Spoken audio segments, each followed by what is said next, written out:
Test, test, 1, 2, 3 for YouTube.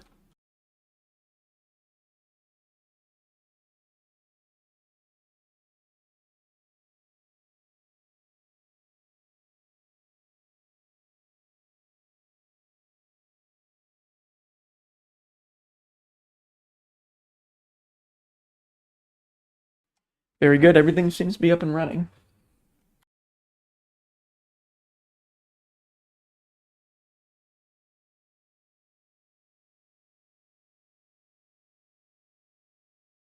I don't know why it has that as my thumbnail, but okay.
Well, good morning, everybody. Get started in just a couple of minutes here, just making sure everything is working out. It seems to be. Hope everyone is doing great on this Friday.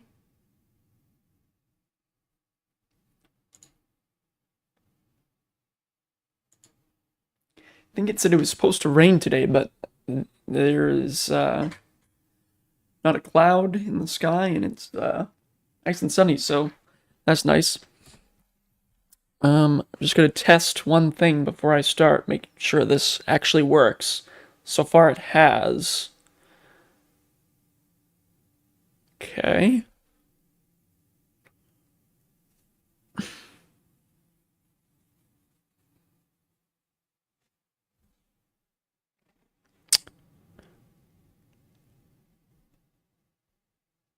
And I'll get started in just a minute here.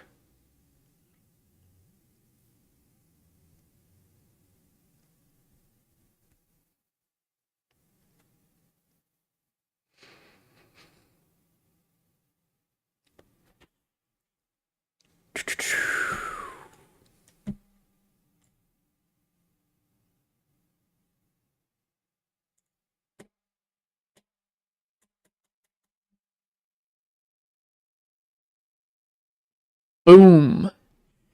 And if I hit this button... Oh, what the heck? There we go, that's better. If I hit this button... There it is. Figured out a way to project my iPhone camera onto the stream, so you can see some images that are in this book. There's a few images in this book that I'm gonna show, and if I press this button, it should freeze it. No, it just goes black. All right, that's okay.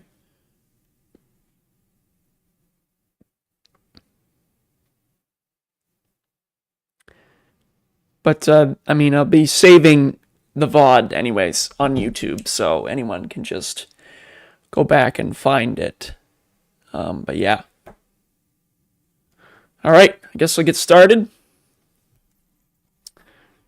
Actually, just 1 second.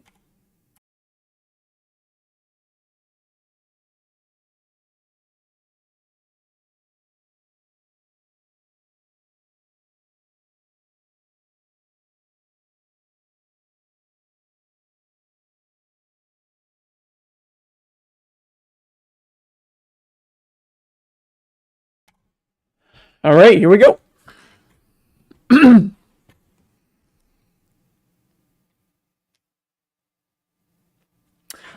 Lost on a Mountain in Maine by Don Fendler as told to Joseph B. Egan.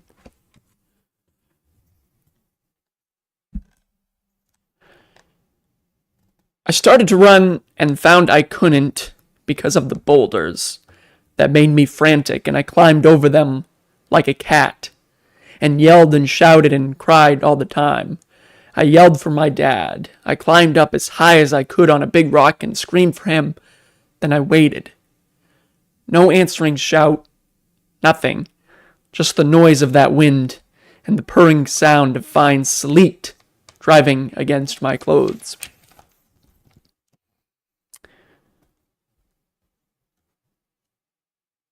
Okay, so here we go. Let me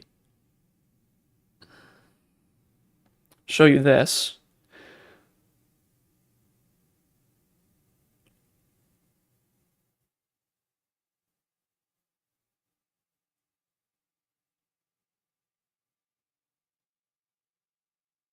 Boom.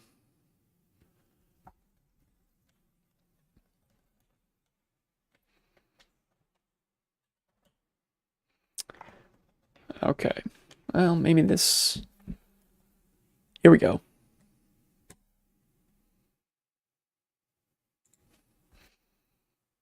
Right here.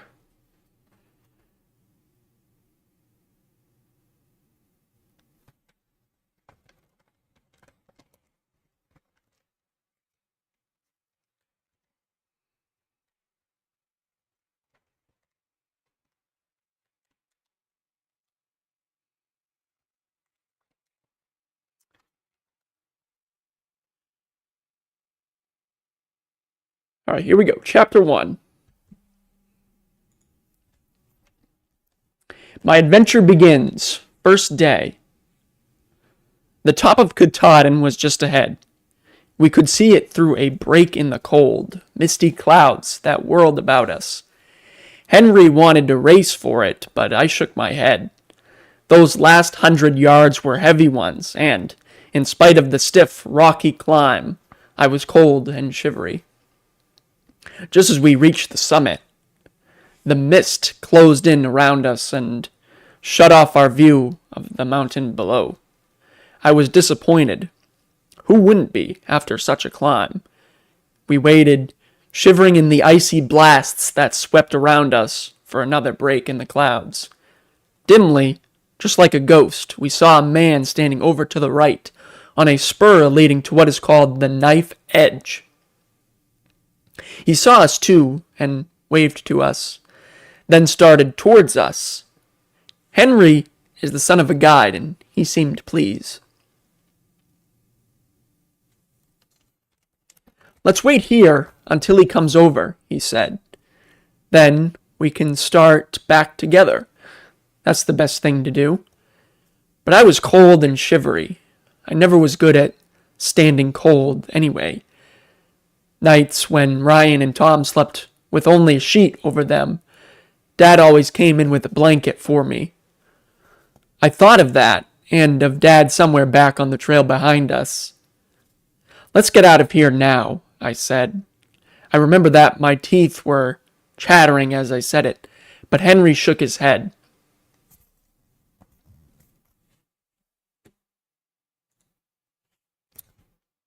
He wanted to wait for the man.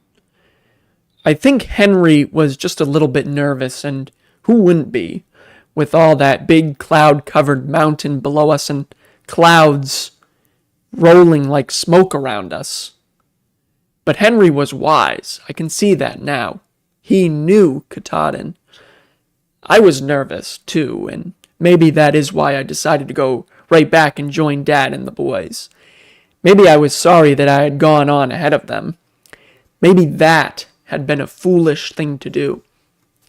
Such thoughts run through a fellow's head at a time like that. Anyway, they ran through mine and made me more and more anxious to get back to the folks below. I had on a sweatshirt under my fleece-lined jacket. When I made up my mind to start back, I peeled off the jacket and gave the sweatshirt to Henry. "That'll keep you warm while you're waiting," I said. "But I'm going back. Right now. I'll tell Dad you and the man are coming down soon." Henry said I was foolish and tried to stop me, but I knew I was all right. I guess I thought I knew more than he did, for I only shrugged my shoulders and laughed at him. Just then, an extra heavy cloud rolled in around us. I thought of people being lost in clouds and getting off the trail, and maybe that hurried me a little as I pulled up my fleece-lined reefer about my neck and started down. Boy, I can see now what a mistake that was. A fellow is just plain dumb who laughs at people who know more than he does. The clouds were like gray smoke and shut Henry from me before I had gone a dozen yards. The going was very rough, and the trail wound in and around huge rocks. It hadn't seemed so awfully rough on the way up. I mean, the last 100 yards. But then you climbed slowly. While going down, you could make better time. I hadn't gone far before I noticed that the trail led me up to rocks that I had climbed to. I hadn't gone far before I noticed that the trail led me up to rocks that I had to climb over like a squirrel. That seemed funny to me, but I went on just the same, because a fellow forgets easily, and I figured going down was different anyway. Nobody can really understand how rough the going is up there until he has tried that hunt trail in a mist. I suppose Henry would laugh at me for saying so. He's been over the trail so often. However, I wasn't worried, not just then. I kept looking around, expecting to see Dad and the boys break through the cloud at any moment. Everything looks different in the clouds.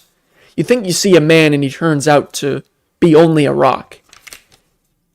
It kind of scares a fellow, especially when you are alone and awfully cold. When I had gone quite a distance over the rocks, far enough, I thought, When I had gone quite a distance over the rocks, far enough, I thought, to be down on the plateau, I stopped and looked around. I couldn't see anything that looked like a trail. I couldn't find a single spot of white paint. I thought I must be down on the plateau, but could not be sure. There are plenty of huge rocks on the plateau, but the trail winds in and out around them. The going is fairly level, and the rocks don't bother as long as you are on the trail. But I was in the middle of the worst mess of rocks you can imagine. I began to worry a little. Boy, it's no fun getting off the trail when the cloud is so thick you can't see a dozen yards ahead. One thing helped me not to worry too much. I knew that if Dad and the boys were still on the way up, they must have stood. At least they must be within hearing distance. I shouted several times. Not a sound answered me. My voice seemed hollow. I had a feeling it didn't go far through that heavy cloud. I waited, and then I shouted again and again. At last, I just stood and listened for a long time. No answering shout. Nothing. But the noise of the wind among the rocks. Boy, I felt funny when I started on. I couldn't see far on any side of me, and I had a feeling I was right on the edge of a great cliff. The way the clouds swirled scared me. The rocks about me looked more like ghosts than rocks, until I tried to climb over them. Besides, sleet was beginning to fall. It formed slick, thin ice on the sleeves of my reefer, and I had to wipe it off my face. I didn't like that. I was wearing a pair of blue dungarees, and I could feel the water seeping through and getting cold about my legs. Maybe, I thought, I ought to sit down and wait for Henry and the man. They'd be along now any moment. But when I stood still, the cold, wet cloud seemed to wrap me in an icy blanket. I started an Indian war dance to warm up. Christmas! I finally said to myself. No use in this. Might as well go on. I'll be sure to find Dad a little farther down. But I didn't find him, and the going grew rougher and rougher.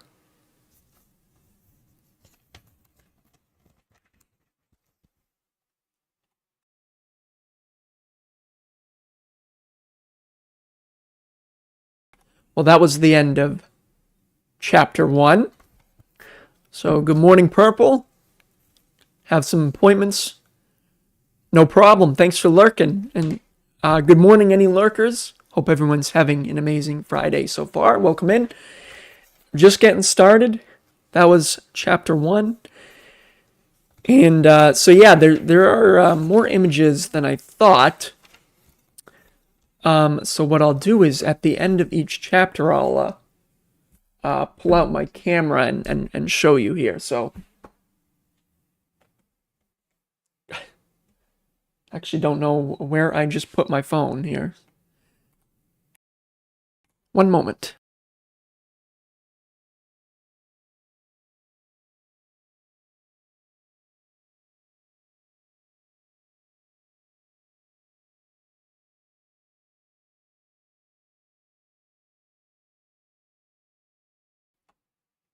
All right, so I should be able to just hit this button.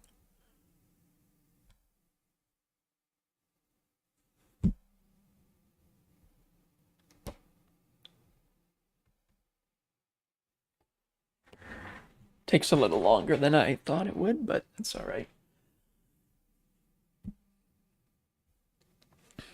And I can show you here where we're at. There we go.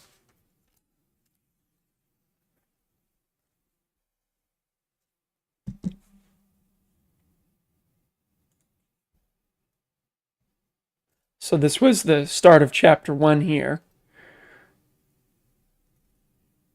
And then, so the knife edge, the man the boy saw was the Reverend Charles Austin, Church of All Nations, New York City. The knife edge, along the sides of which dangerously sheer drops of 1,500 feet are not uncommon. It is a curving granite wall connecting Baxter Peak and Pomola. And then where else were we? Oh, yeah. So right here, the trail behind us, it says, Don's party, including his father, his two brothers, Tom and Ryan, Henry Condon and Fred Eaton, left the Katahdin Stream campsite on the Millinocket Greenville Tote Road about 1 o'clock in the afternoon of Monday, July 17th to make the Hunt Trail climb. See map. Okay, so this must be the campsite then. And then, where was that other note?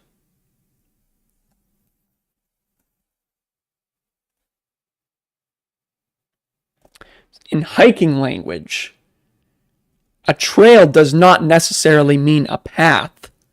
The hunt trail, for instance, is marked by daubs of white paint on trees and rocks, where the markings take the form of arrows. Their tips point in the direction of the summit of Mount Katahdin, Baxter Peak. And then there was another one here.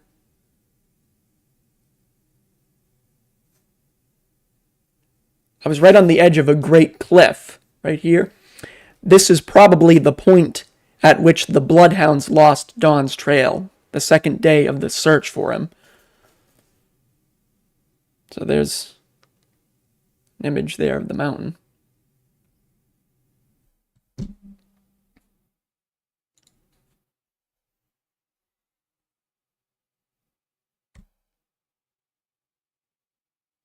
Oh, what the heck did I just do?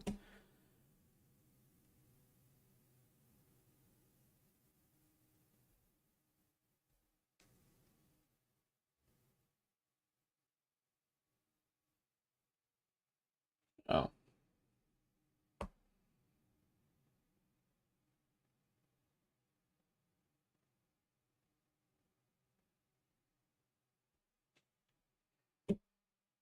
Okay.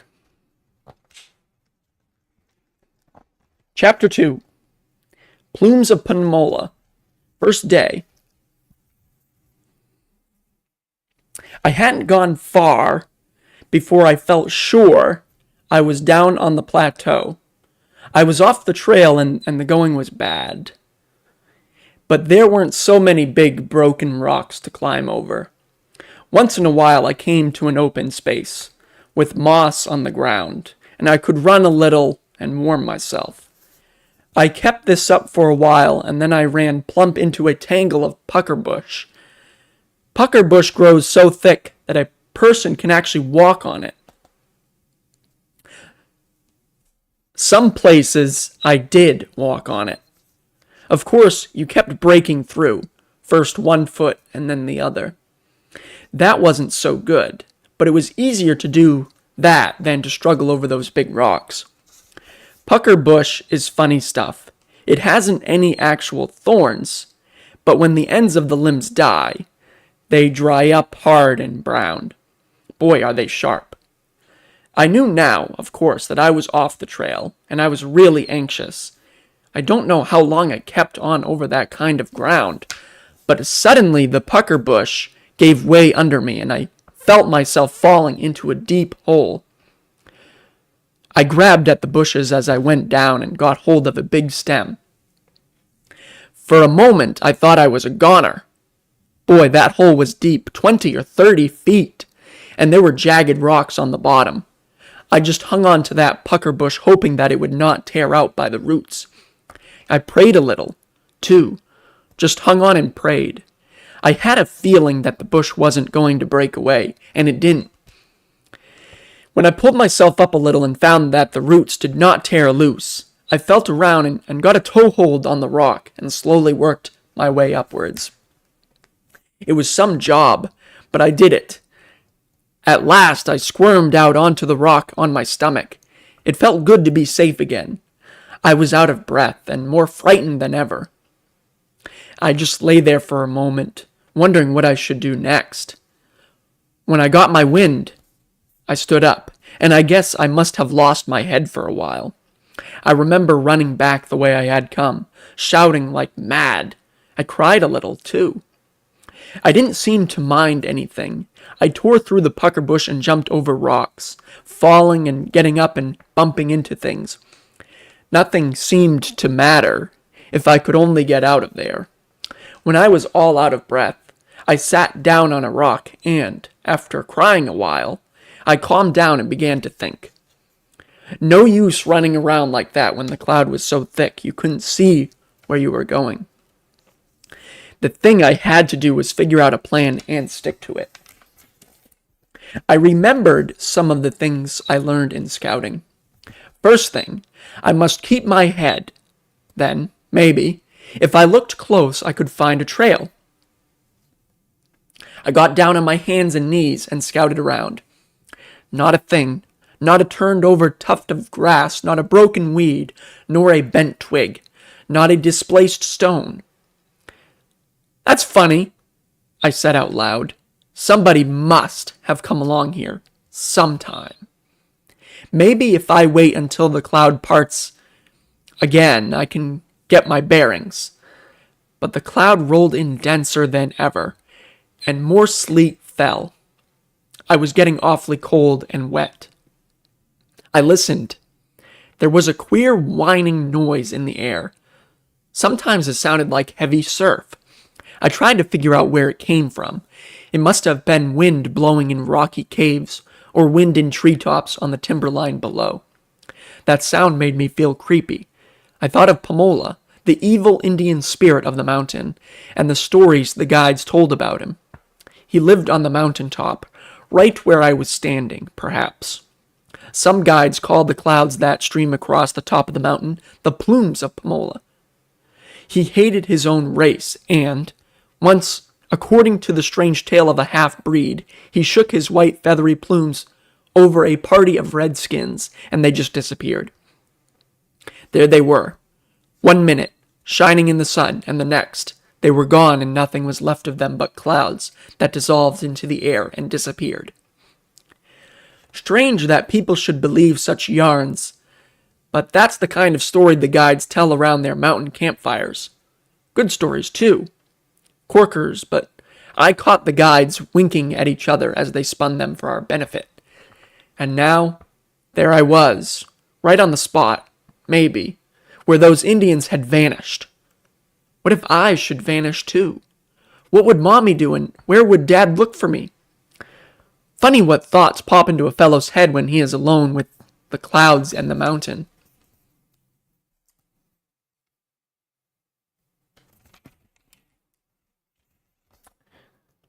Chapter 3. Sharp rocks and sleet. First day. I knew I couldn't sit where I was very long. Christmas! The wind was sharp, and it blew so hard that the rain and sleet stung like needles. I was getting wet all over. My fleece-lined reefer kept my chest dry, but my blue dungarees were cold and stiff as boards. Dungarees are all right for dry hikes, but they're terrible when they get cold and wet. People want to know why I didn't stay where I was. Someone was sure to find me, they say. Well, I'd like to see anyone stay up there in that wind and sleet with the night coming on. You'd freeze stiff before morning. I was already getting stiff. I had to keep moving just to warm up. I shouted once more, as loud as I could. Then I stood and listened. Nothing but that strange noise. I turned slowly about so as to be sure of my direction, and started back the way I thought I had come. Pretty soon I ran right into a trail marker. It said, Saddle Trail. Now I was in a fix. I had heard about that trail. I had heard that it went far off into the woods and was dangerous, full of landslides and loose rocks. However, it was a trail, and it was marked, often with blue daubs of paint. It would lead me somewhere, perhaps to some lonely spot miles and miles from camp. No, I mustn't take it. The thing to do is to work off at right angles to it and cut across the main trail. I started on. Right away, I ran into more pucker bush. I climbed over it and fell through and crawled under it. Guides have said no one could crawl under it, but I did, for a long way. Pretty soon, I was back among big rocks again. Right here, I had a funny experience. The cloud opened for just an instant, and far, far below me, I saw a lake. I thought it was Moosehead shining in the sun. The cloud closed and the lake was gone, and everything was dull gray again. The sight cheered me some, and I hurried faster than ever. I started to run and found I couldn't, because of the boulders. that made me frantic, and I climbed over them like a cat and yelled and shouted and cried all the time. I yelled for my dad. I climbed up as high as I could on a big rock and screamed for him. Then I waited. No answering shout. Nothing. Just the noise of that wind and the purring sound of fine sleet driving against my clothes. I just had to get out of there and back to the trail. I started to run again as fast as I could. I don't know how long I kept that up, but a long time, over rocks and sharp edges and things I stumbled over, and into patches of pucker bush, sometimes falling and then getting up again, and often crawling under brush on my hands and knees. Boy, it was awful. And then, just when the cloud lifted again and I thought sunlight might break through, I ran into another trail sign. It said Saddle Trail, and looked like the sign I had seen before. I was pretty scared by this time, and I wasn't sure about that sign, so I examined it closely. There was a mark on it that I recalled seeing before. I had come back to the same sign. For a second I was stunned. I just stood there and looked at it. I knew now for sure that I was lost. I was running in a circle. I didn't know what to do, so I stumbled along hunting for other marks on that same trail. I guess I went a long way over rocks and over pucker bush and sometimes under it too, searching and hunting for another trail marker. I didn't find any, but I kept going down. I remember that. After a while, I came to a place where there was a lot of gravel, and boy, was it slippery. That place was dangerous, for a slip might mean a bad fall, maybe 100 feet or more. I slowed down. I could imagine myself lying there, in the cold and dark, with a sprained ankle. Meanwhile, the rocks were getting bigger and bigger. At last, I came to a weather-beaten tree. The branches were all pulled out to one side, as though the tree were trying to get away from something. That tree looked scared. Beyond was another and another. I had reached the timber line, and I had to find a trail, because the shrubs grew as thick as doormats, and, without a trail, the going down to camp would be pretty bad. The sight of that tree calmed me down for a bit, for I began to think more clearly. It's an awful thing to get lost in the clouds. You see things that aren't there at all. Rocks look like people and shaggy animals. And often you come to an edge and think you are looking down into space, and you draw back and get scared. The mountain suddenly seemed awfully big under me. I listened. Only the whining noise of the wind in the stunted trees. No, there was another noise. Rocks falling, far off to the right. A slow, heavy, crunching sound. Then silence. Deeper than before. The rocks in this place had very sharp edges, and some of them were loose, too, and had from under me. And I had heard of landslides and had seen the remains of a few on the way up. I kept thinking of how a landslide starts. The slipping stones. Just a few at first, then more and faster, until the whole mountain seems to move. Then, trees tip over like matches, and there are crashings and grindings and dust. Boy, I just stood still, now and then, and shivered. What chance would a fellow have in a mess like that? However, it was not quite so cold down there in the scrub, and that made me think that farther down it would be still warmer. Maybe I'd better change my course a little to the right and keep going down. I hunted for an opening through the scrub growth. There wasn't any, so I just had to scramble along as best I could. That's where I cut my sneakers to pieces. I noticed now that I had to scramble through more and more of those scrubby bushes. My face was badly scratched and I was awfully tired. It was getting dark, too. I knew I hadn't covered more than 3 or 4 miles. That meant Dad and Henry couldn't be a long way off. The camp must be right down below me in the trees. I felt a little better. What if it were hard going down to it? A fellow could make it, as long as he didn't break a leg or something. I just go a little more slowly. That's the way a fellow figures things out. I was all wrong, of course. There wasn't any camp below me, not for miles and miles. And there weren't any trails where I was going. It's a good thing I didn't know any more than I did. Sometimes, not knowing the worst helps a fellow along, if he just keeps going and doesn't lose his head.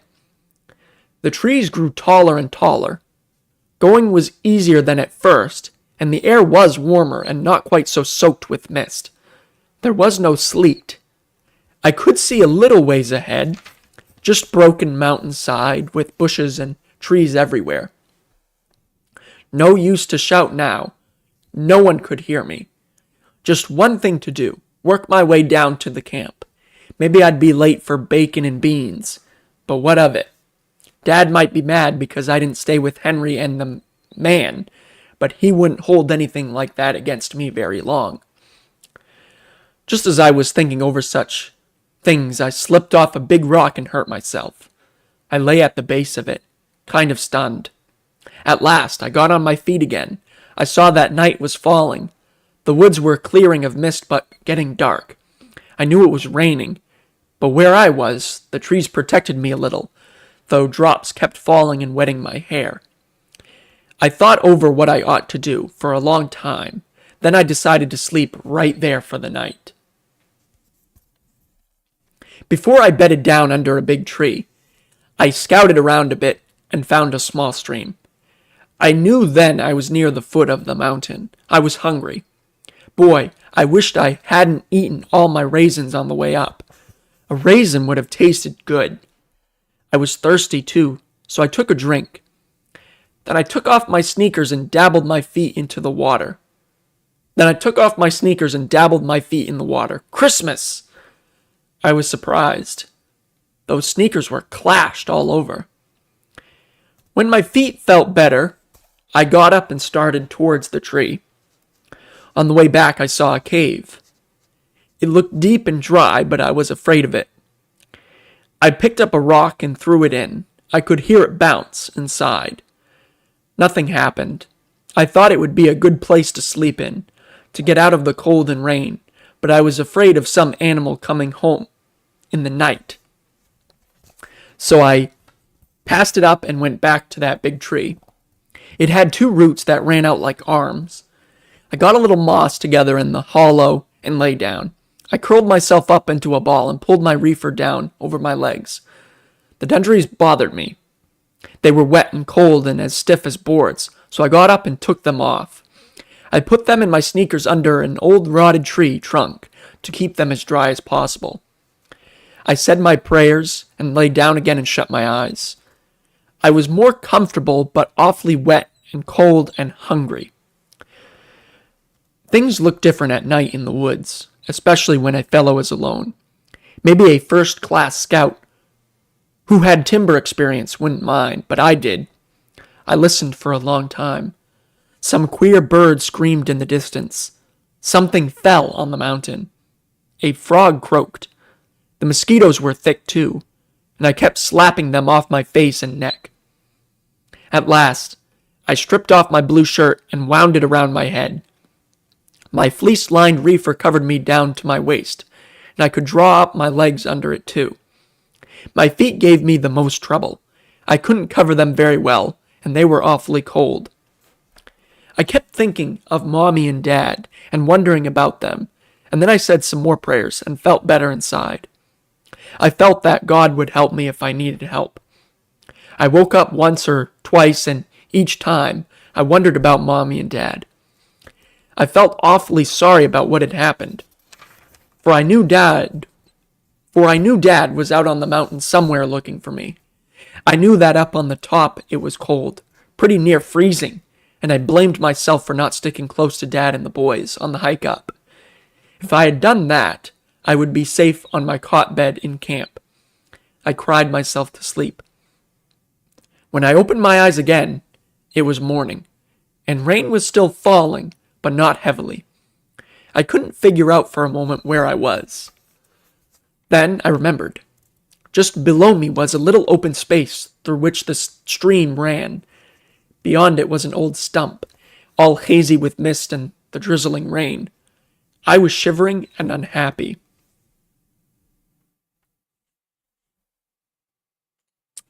That's the end of Chapter 3. Morning, Driller.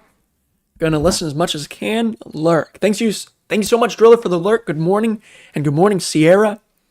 You forgot the time difference. That's all right. I appreciate you guys lurking around and listening, along the drive. And excuse me. Just need to get some more water. I will be right back.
All right, I'm back.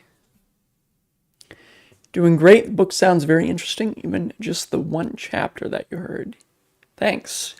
Yeah, I'm pretty interested in this too. It is based on true story, of course. So, all right. So I'm gonna go back and read some footnotes for you guys.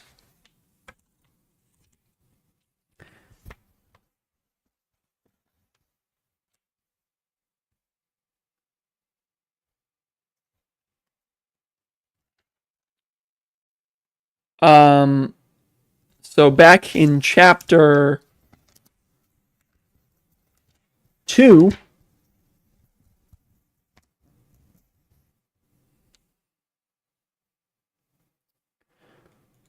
Okay, so footnote here, chapter 2. When it mentioned puckerbush, it says puckerbush is another name for wax myrtle. Its abundance and thickness of growth make it almost impassable for the hiker. All trails avoid it wherever possible. And then in chapter 3,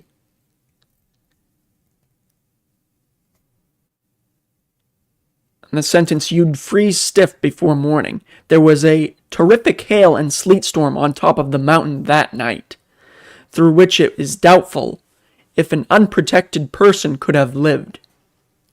Above the timberline, a 40-mile wind was blowing and the temperature dropped to below 40 degrees before morning. That's cold.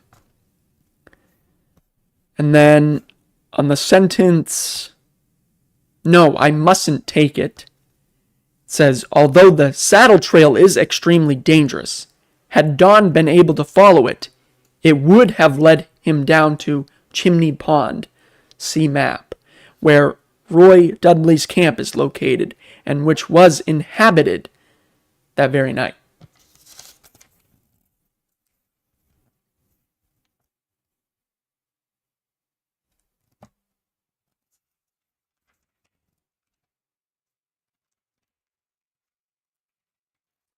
And then the sentence, that's where I cut my sneakers to pieces. The footnote says, the stones are so sharp on parts of Mount Katahdin, says veteran guide Earl W. York Jr., that a pair of new, heavy sneakers will not last over 6 trips, even when the regular trail is followed.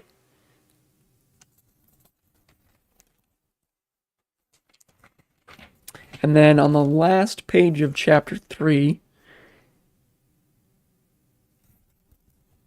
on the sentence, I felt awfully sorry about what had happened, for I knew Dad was out on the mountain somewhere looking for me. As a matter of fact, Mr. Fendler and a small searching party were already looking for the boy at this time. For a complete description of the organized hunt in which several hundred persons took part, see afterward. And then there's one image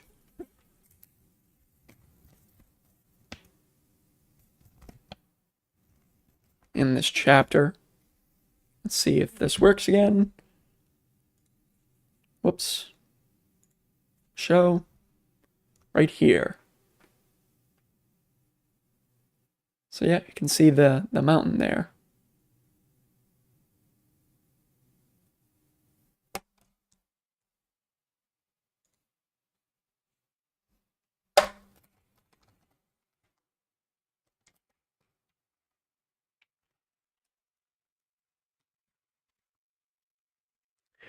Chapter 4. Ghosts on the Mountain. Second day. Henry Condon is a strong boy. He is 17, I think, and he likes to help a fellow. When we were climbing up to the top of the mountain, I got tired, and he took me on his back and toted me for a long way. I remembered that before I went to sleep, and Christmas. I wish I'd never left Henry up in those clouds. Henry would have found his way down, because he's the son of a guide and knows everything about the woods. He knows what berries to eat, and what kind of mushrooms are good and what kind are poisonous. I guess I must have dreamed about Henry that first night, because when I opened my eyes and saw that old stump down by the stream, there he was, too. I could see his head, but his neck and shoulders were hidden by the stump. Boy, was I glad. You may think this was a dream, but it wasn't. My eyes were wide open and I saw everything. I know it wasn't a dream, even though it sounds crazy now. I sat straight up and yelled, "Henry, Henry, here I am. Come and get me." Why didn't Henry answer me? I wondered about that. He was so still there behind that stump and he had such a queer look in his eyes. He was scared, and that made me frightened, too, because Henry wasn't afraid of anything. He wasn't afraid of noises in the woods, and he just laughed at bears and things. I tried to get up to go to him, and I did get onto my knees, but something had happened to my legs. They weren't legs at all. They were boards, and my knees had iron hinges in them.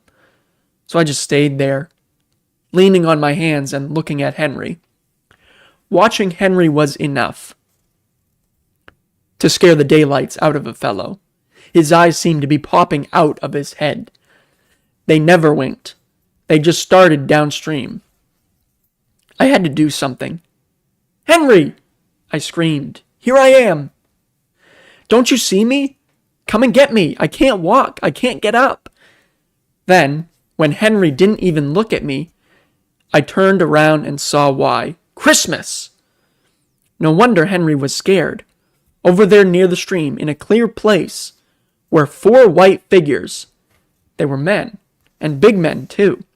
Each had on a long white robe that went right down to the ground, and each had on a long white robe that went right down to the ground, and they all had white hoods over their heads, with the peaks pulled out in front so I couldn't see their eyes. They had eyes, though, I know that, because something seemed to blaze under the hoods, like the eyes of cats at night when a headlight picks them up on the road.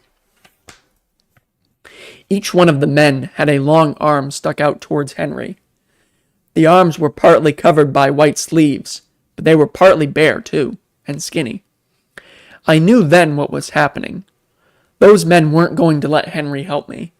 They were hypnotizing him, just like a fellow I read about once in a book. "Henry," I screamed. "Don't let them! Look at me! I'm here, near a tree."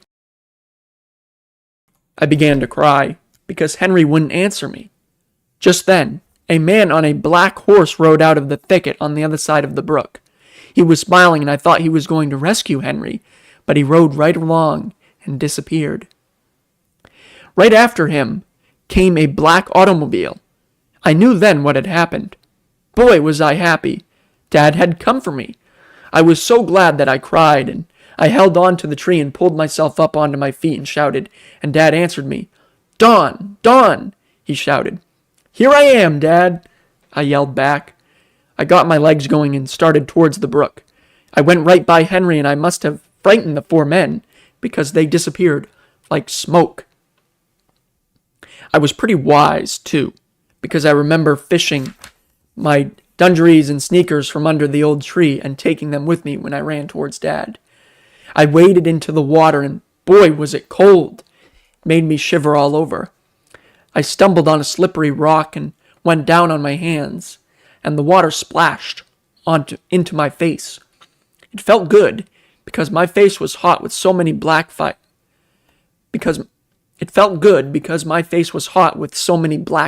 bites. I got onto my feet and scrambled up the bank. Nobody was there.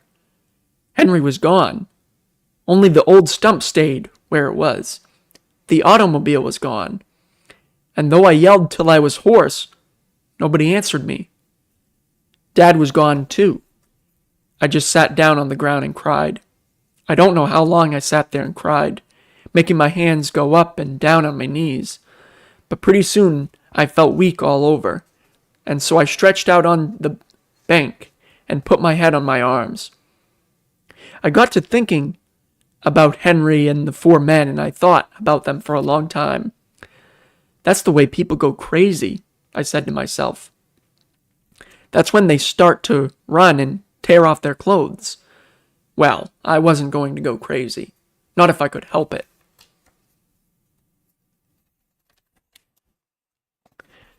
One thing kept going through my mind all the time. I lay there on the bank. I learned it in scouting, and it did me a lot of good, maybe saved my life. Keep your head, and you'll come out all right. Just keep your head. When I had made up my mind on that point, I felt better. There wasn't any Henry to help me, and there wasn't any automobile, and Dad hadn't called me. I was lost, and that was all there was to it. It was better for me to get going and get myself out of the mess I'd blundered into. It's queer what funny things go through a fellow's head in a fix like that. There were times when it seemed to me I wasn't talking to myself at all. Instead, somebody inside of me was doing all the talking, somebody who wanted me to get out of those woods and go home to Mommy and Dad. Somebody who would keep me from going crazy if I just listened. After that little rest on the bank, I felt better. It wasn't quite raining, but it was dark and misty, and I felt cold and miserable. I remembered that I hadn't said my morning prayers, so I got onto my knees and prayed. I never prayed like that before. Other mornings, I hurry a little or don't think much about what I am saying, but this morning I meant everything. And I thought of God and how He was there in the woods, and how He looked after everything. And I felt warm all inside of me and peaceful too. When my prayers were over, I thought of putting on my dungarees, but they hurt my legs, so I threw them over my arm and picked up my sneakers. Christmas. Those sneakers weren't much good to me. When I tried them on, they were so tight and hurt my feet so much I had to take them off. I guess the rain had shrunk them way down, so I tied the strings together and hung them over my arm with the dungarees. Then I went down into the brook. It was just a little brook, but it flowed pretty swiftly. As I waded into it, I recalled a scout rule. When lost, follow a stream down. It will lead to a larger stream, and there are always camps along the larger streams. That's the way I remembered the rule and the talk the scoutmaster gave with it. That advice sounded good to me, and I decided never to leave the bank of the stream, even if I had to scramble over rocks to keep to it. Maybe you think it wasn't hard work following that mountain stream. Boy, the going was slow and painful. My feet weren't tough like Henry's, and the water soaked them and made them even softer, and the rocks I had to walk over weren't like pebbles at all. They were flakes of stone, like Indian arrowheads. I had to teeter along them over like a boy walking on a tightrope. Sometimes, when the water got too deep for wading, I had to hug the bank and crawl on hands and knees under the brush. Maybe that's how I lost my sneakers. Anyhow, I came up from one of those crawls and my sneakers were gone. I wondered what I should do, but when I sat down and looked at my feet, I knew sneakers were no good to me. I couldn't put them on even if I had them. My right foot had a cut on the side and was bleeding, and the nails on my left foot were all broken, and one was bleeding badly. I had hurt my left ankle too, scraping it against a rock, but that didn't bother me a great deal. Well, the sneakers were gone. I shrugged my shoulders. No use to look for them, just a waste of time. Anyway, shoes didn't seem important. I don't know why, but they didn't. I knew I'd find a camp just around the bend. I could stick it out till then. Anyone could. I'd just go a little slower. That's all. And be a little more careful. A fellow had to, for those rocks were sharp. I whistled a tune. I had to laugh a little at myself as I whistled. I'd heard Dad speak of people whistling to keep up their courage, and I guess that's just what I was doing.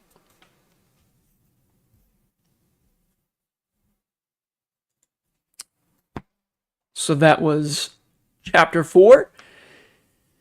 Very cold. It's 50 right now, and you're cold. Yeah, I think actually over here right now it's 40, so it's pretty cold here. Of course, I can't imagine being lost on a mountain. Yeah. Now, you've arrived at work. Thank you so much. Thank you so much for lurking and listening on your drive. I appreciate it. Good morning, James. Always carry a whistle. True. How are you doing today? I'm going to go back and read some footnotes.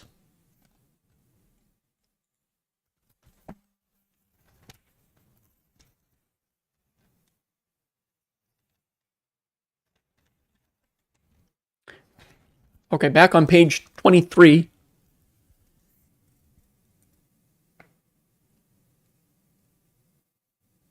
Just got back from the grocery. Nice.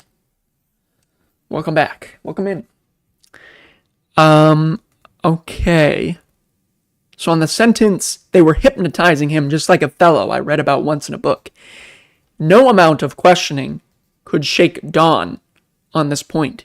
He repeatedly used the word hypnotize to explain the action between Henry and the men, steadfastly maintaining that he was awake, that his eyes were wide open. Probably never again in the course of his wanderings did the boy approach so closely the brink of insanity. fear, loneliness, hunger, and the fall from the rock, the results of which were undoubtedly more severe than the boy realized, all contributed to this temporarily unstable state of mind.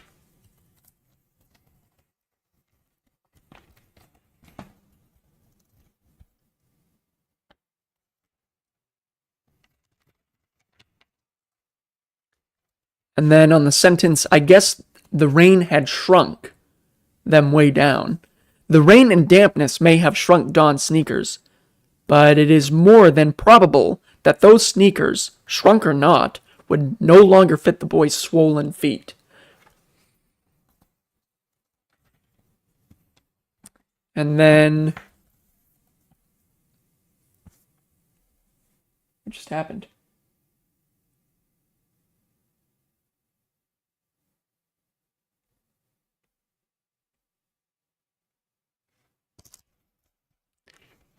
Following the sentence, well, the sneakers were gone. I shrugged my shoulders. No use to look for them, just a waste of time. A very characteristic remark that throws a flood of light on Don's acceptance of circumstances and conditions. He has a habit, when puzzled, of shrugging his shoulders, pursing his lips, and lifting his hands.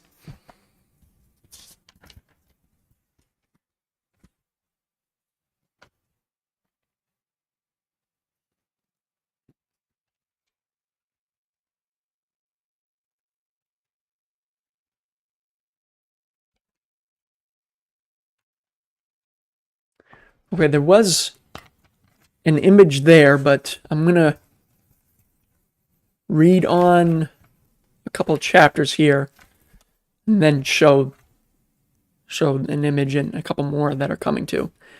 Chapter 5. Black flies are no fun. Second day. Mosquitoes have always bothered me. Even one in my bedroom will keep me awake. But on that mountain, boy, and those black flies, swarms of them, like clouds. Christmas. Somebody ought to do something about those black flies. They're terrible.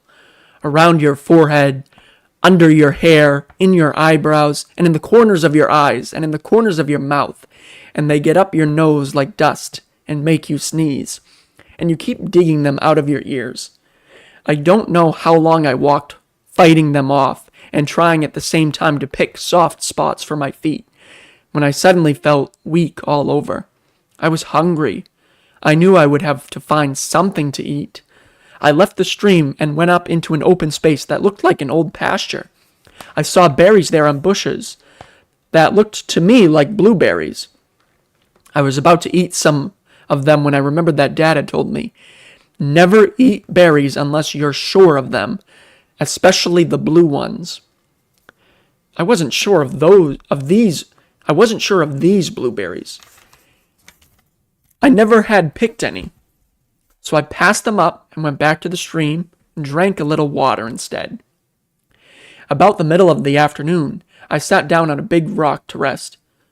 Boy, I was a sight. My wrists were covered with blood from the mosquitoes I'd smashed, and my feet and legs were all red, too, from the cuts and scratches and bites. I had 1,000,000 bites. I looked like I had measles or smallpox. I got a little worried when I found my feet were numb. I pinched my big toe and didn't feel anything. I wished I had a hat with mosquito netting around it, like some of the fishermen in the camp wore. I wished that, because the black flies and mosquitoes didn't give me any rest. They made me so nervous that I could have jumped out of my boots, but I didn't have any boots to jump out of. I could hear their wings, and they sounded like airplanes right in my ears. I felt like getting up and running, but what good would that do? They'd follow, and I'd pick up others.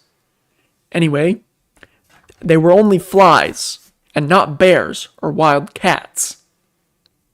They couldn't kill a fellow, even if they could drive him nearly crazy. I pulled my dungarees up over my legs and lay back on the rock, and I guess I slept for an hour or so, because the shadows were pretty dark under the trees when I awoke with a start. Something had happened. I couldn't tell just what. There had been a loud noise, like a snort, and then a scramble as though some creature had gone away fast. I didn't dare get up. I just opened my eyes and looked about as far as I could, without moving my head. All was quiet, except the growling of low thunder in the mountains somewhere. I was glad of one thing. The drizzling rain had stopped. I lay there listening for a long time. Then I sat up and looked around. Down near the stream edge, in the mud, there were hoof marks, quite large ones, and they were fresh because water was oozing into them. Then I knew what had happened. A deer, maybe a moose, had come up close to me while I slept. After my rest on the rock, I felt much better. I bathed my feet in the stream, and, while doing so, did I see some trout. If the fishermen in the camp knew about those trout, they'd wear their shoes out getting to them. Great. Green fellows with pink portholes sliding through the water like eels. Just a flip of a tail and they went a yard. Those trout looked good to me. I hadn't eaten anything since the morning before, and I was hungry. I lay over the rock on my stomach and watched them. Maybe I could catch one with my hands. Nothing doing. They slid between reach each time, but they weren't frightened at all. They just hung around watching me. I guess that shows that they hadn't been fished much. Anyway, what could I do with a raw trout? I couldn't cook it because I didn't have any matches. My dad is strict about that. He never permits us boys to fool around with matches at home or in the woods. Even if I had matches, a whole box of them, and they were all dry, I would have been pretty slow about lighting a big fire where I was. A hurricane must have gone through that region, for there was down timber everywhere, whole patches of blowdowns, as the guides call them, with the tops all heaped together like the makings of a bonfire. I knew very well what would happen if those tops got going. The whole place would be a roaring furnace. A fellow wouldn't have any chance at all. So I didn't worry much when I couldn't catch a trout because I don't like fish anyway, and I couldn't eat it raw. Night was coming, and I was pretty tired. I wasn't so much afraid now, but I wondered why I hadn't run into somebody or come across some trail. Tomorrow it would be different, and I'd be back with Dad. Maybe I could just telephone to Dad to pick me up on the way to Caribou, and we wouldn't lose much time after all. That started me to thinking about home and Ryan. I missed Ryan a lot. He's my twin, and he'd know what to do, because he's level-headed and smart. Maybe he was out playing with the other boys, right at that moment. While I was thinking over such things, I found a gold mine. No, not exactly a gold mine, but a strawberry patch. Big berries, too, and as sweet as honey. Did they taste good? I got down on all fours like a bear and gobbled them as fast as I could. I guess I ate a few leaves, too, but that didn't matter. Pretty soon, I noticed darkness setting in. It gets dark fast in those woods. I have always been used to going to bed early. My mommy and dad think that children need lots of sleep.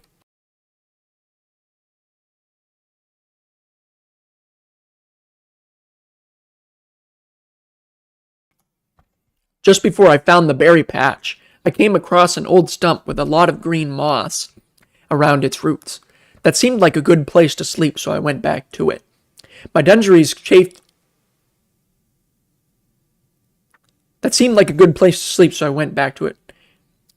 My dungarees chafed me so badly and were so wet and cold, I took them off and shoved them under a small log that was leaning on a rock. Maybe you think a fellow can't curl up in a ball when he's cold. Well, I had my knees right up under my chin. I got my knees under my reefer that way, and that helped keep the mosquitoes off. Boy, was I dumb. I never thought of piling moss over my legs or pulling down some branches. Maybe I could have made a lean-to if I had known how, but I didn't. And anyway, I was awfully tired, and my hands were sore from catching hold of rocks and rough branches all day. It's easy to think up things to do, now, but it was different in the woods. Maybe you think I didn't miss a good bed. That moss wasn't soft at all. There was always a stone under it sticking into my ribs. I'd lie on one side as long as I could, and then I'd turn over and that would give the mosquitoes a new start. Those mosquitoes were terrible. Maybe turning over so often was the wrong thing to do, but I did it. I went to sleep right away that night, but I didn't sleep long. It began to rain, great big drops that woke me up. I listened for a moment, shivering all the time and crying a little from the cold.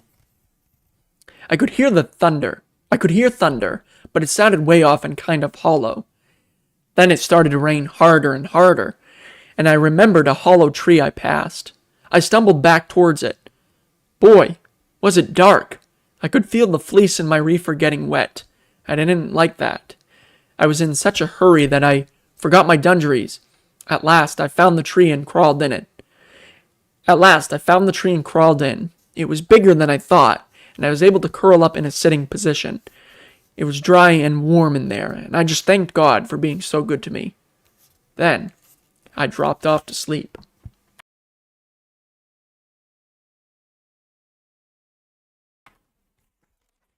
So that's chapter 5.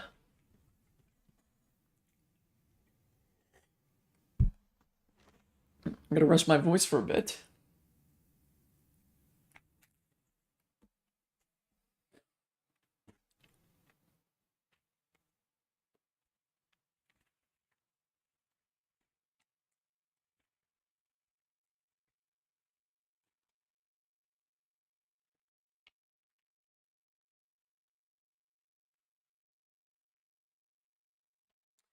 I'm going to read chapter 6, and then I'll go back and read some footnotes, and there's a couple pictures here that I'll show.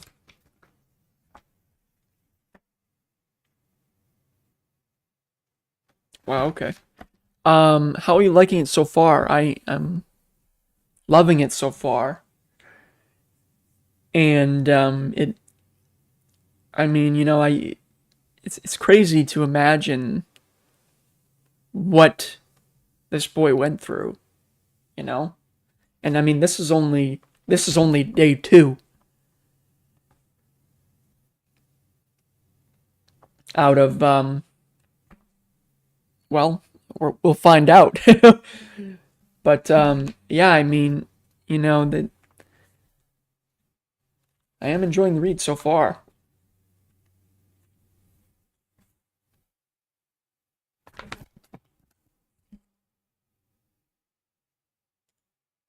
Chapter 6. I hear footsteps. 3rd day. I dreamed some wild dreams that night, but I can't think of one of them. I wish I could. Some of them were funny, and some scared me. I can remember that much. When morning came, I tried to crawl out of the tree. Now I know how an old man feels going around with a cane. I couldn't move. I had rheumatism, and my knees creaked like old hinges. My neck was stiff and sore, and I had a pain down the middle of my shoulders. I wondered if pneumonia began that way, but I took a long breath and didn't feel any pain, so I knew my lungs were all right. Outside, the sun was shining. I lay still and watched it for a long time. A little brown bird came right up to the tree and started to hunt for bugs among the roots. I could see the sunlight on its feathers, and I remember saying to myself, this can't be such a bad place after all.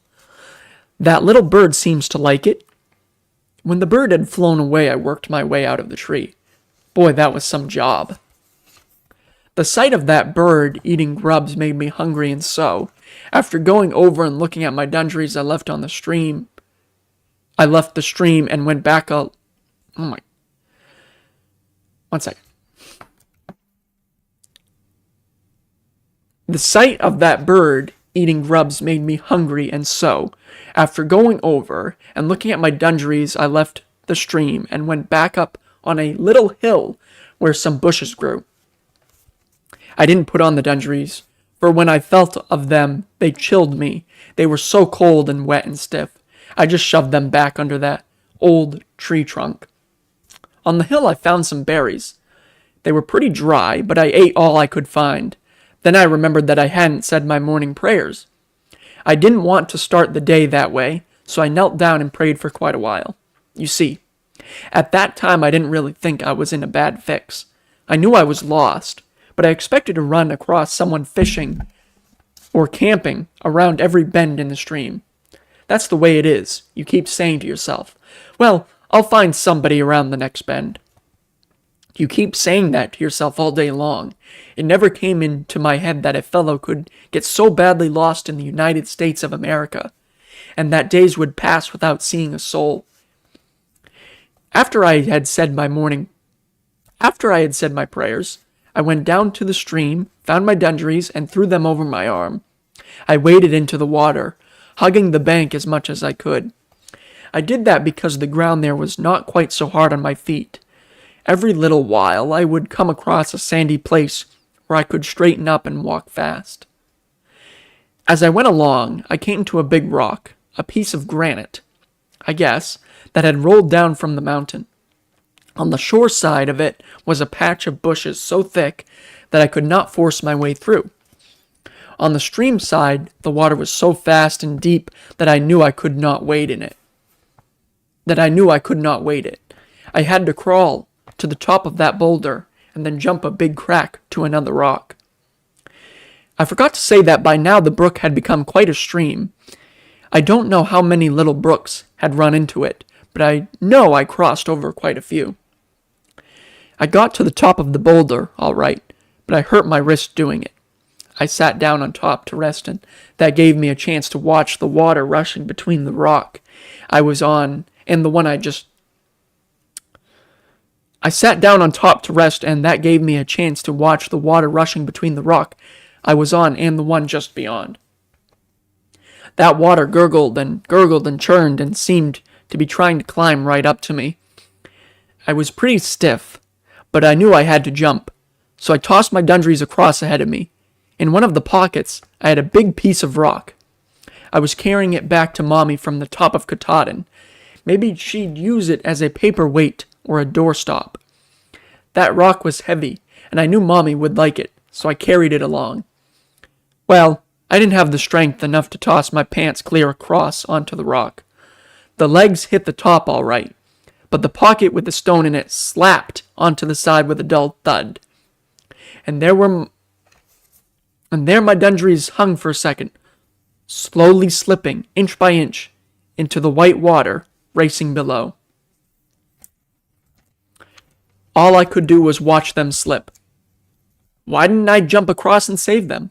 I don't know, except that I must have had a feeling that the least touch or jar would shoot them into the stream.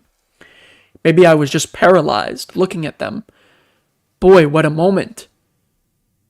What would I do if they slipped into the water? How would I keep off the insects? How would I ever get into camp without being seen? Well, I figured that I could crawl into camp after dark when everyone was in bed, maybe. While I was thinking such things, down slid the dungarees like a flat, blue snake into the water. One leg flapped up against the rock, and they were gone. I couldn't believe it. My pants were gone. There I was like a QP or something. It might be all right to run around in the woods like that, but what would I say when I came around a bend and found a camp? I couldn't walk in like that and say, "I'm Don Fendler. Please telephone my dad I'm here." Everybody would die laughing. Well, maybe after that, anyone would expect me to hunt for my pants. I didn't even look for them. I just jumped across to the other rock and went on. Maybe I could have found my pants, I don't know. But by the time That day was gone. I was glad I had lost them. I couldn't slap black flies and mosquitoes and moose flies with heavy wet dundries over one arm. I kept pretty close to the stream the rest of that day. When the shadows darkened under the trees, I began looking for a place to sleep. I was lucky. On a little bank about 100 feet away from the water, I found a beautiful patch of soft, green moss under a pine tree. I was tired, but I took the time to pull a lot more of the moss together and spread it out into a bed. I said my prayers and lay down. I couldn't go to sleep right off, so I watched a bird with long legs fishing near the edge of the water. He would run a little and then stop and cock his head on one side and look and then run a little more. Then he would shoot his long bill into the water and spear a tiny fish. Boy, I wished I could feel myself as easily as that. Suddenly, I heard footsteps right beside me. I didn't move. Something snorted. Then a deer stepped past me so close that I didn't move. Something snorted. Then a deer stepped past me so close that I could have touched it and went down to the brook. I must have made a noise of some kind, for the deer suddenly stopped and turned its head and looked at me. Then it wheeled around and faced me. I never saw such big eyes. I stayed as still as a mouse. I wasn't frightened either. I wanted to see what that deer would do. Pretty soon it took a step towards me, then another, and another. I wondered if it would walk on me, but it didn't. It looked and looked, then snorted and banged up and down with its front feet. Then it turned and went down to the stream and took a drink. I can throw a baseball pretty straight, and there were plenty of round stones handy, but I didn't want to kill that deer. I felt glad it had come, and I felt glad that it wasn't afraid of me. I watched the deer for a long time. When he had gone, I closed my eyes. Just before I went off to sleep, I thought of a glass of milk. A big, cold glass with white, foamy milk in it. Boy, the juice just ran down the corners of my mouth, thinking of it. Anybody who doesn't like milk is crazy. The brook was pretty noisy right there, and it sounded like someone humming a tune. I went to sleep listening to it.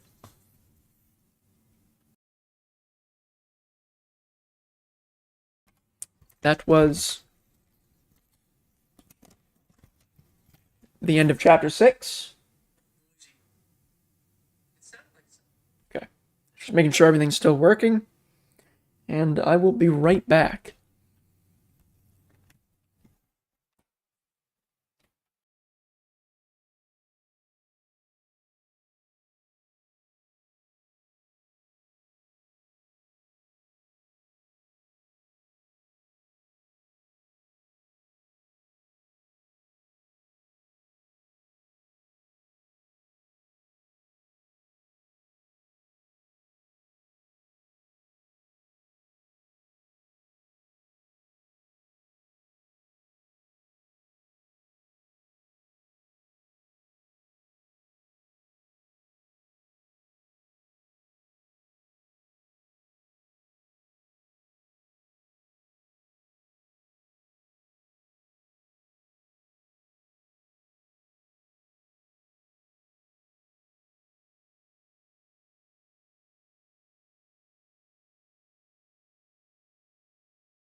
All right, just had to rest my voice for a little bit there. I'm going to go back and read some footnotes here.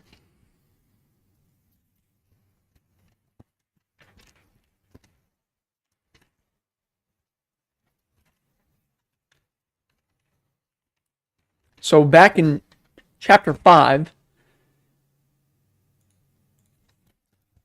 back in chapter 5, where black flies are no fun, on the second day, we had the sentence, a hurricane must have gone through that region, for there was down timber everywhere, whole patches of blowdowns, as the guides call them, with the tops all heaped together like the makings of a bonfire.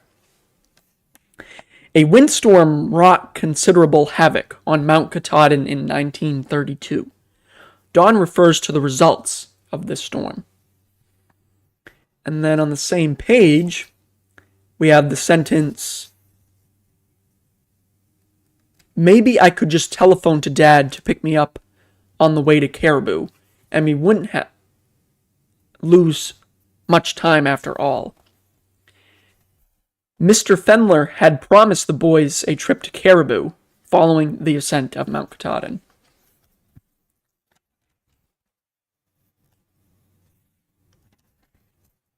And then in chapter 6, we had the sentence, in one of the pockets, I had a big piece of rock. This rock was heavy, very heavy, and yet Don had carried it under almost impossible conditions for a day and a half. He had picked it up for his mother as a souvenir from the top of Mount Katahdin, and it never occurred to him, even though it might make the going easier, to throw it away.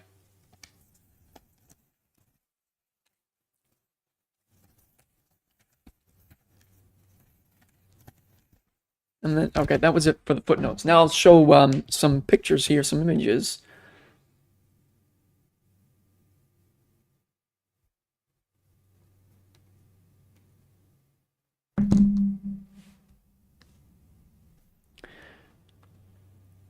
Okay.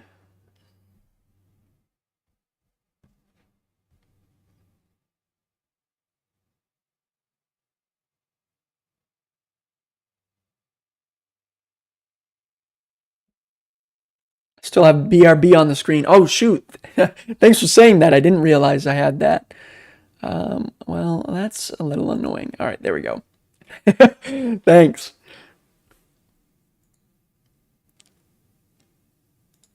Okay.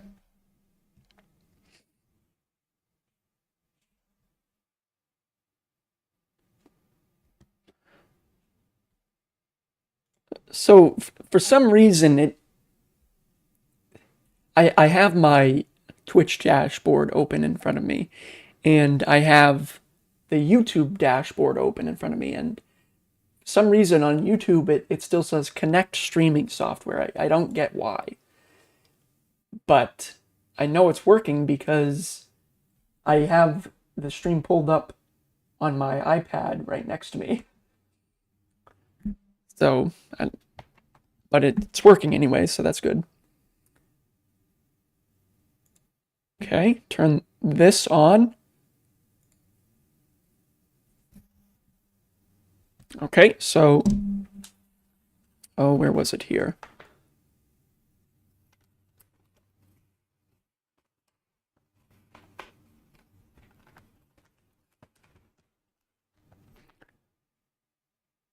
So I don't think I showed this image, just another image of the mountain on ghosts, the chapter of ghosts on the mountain. And then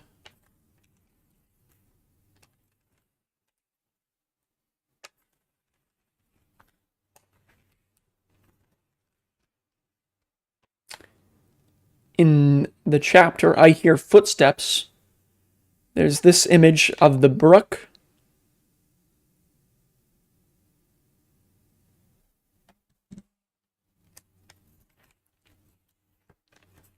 And then earlier it mentioned a map.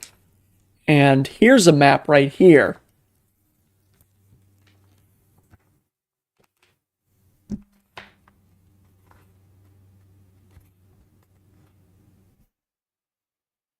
It's hard to, well, hold on. I should turn on this light here.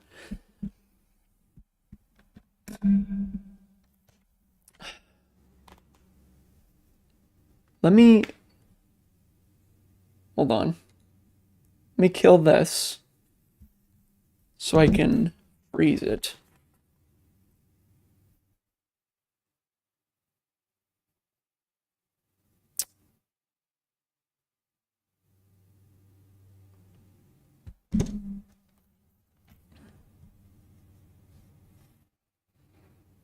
Okay.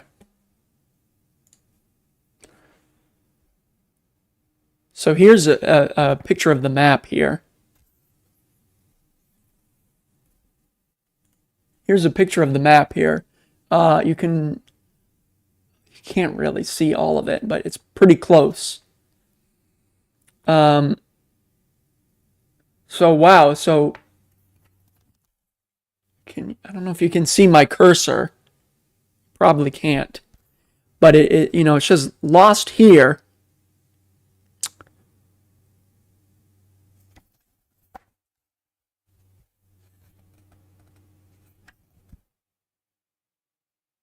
No, you can't see. You can see the image though. You can see the map though, but you can't see my cursor.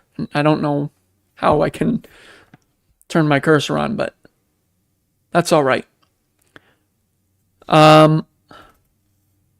So the adventure begins here, where Baxter Peak is. You see Knife Edge,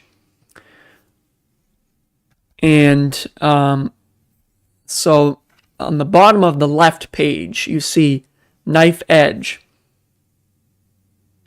Just making sure that it doesn't freeze up on me.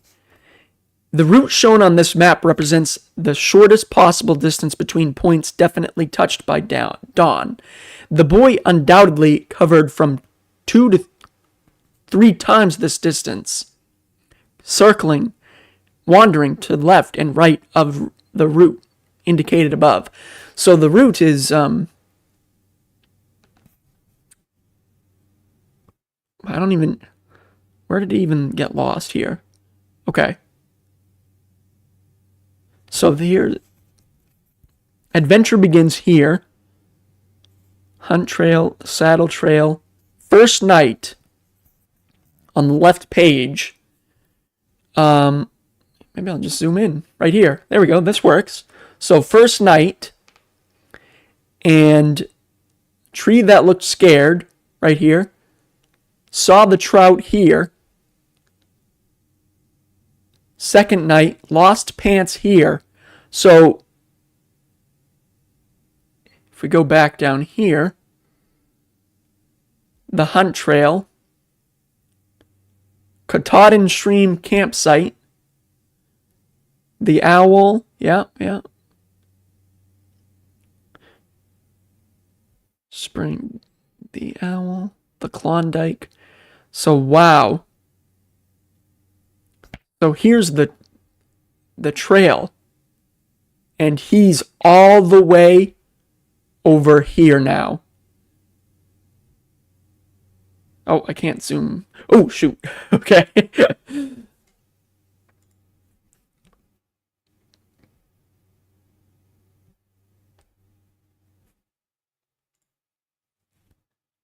And then where does it show where he ran into the deer? Wow, that's crazy. He's all the way over here now. And then, so yeah, I'll show the next page as we continue. Let me hide that now.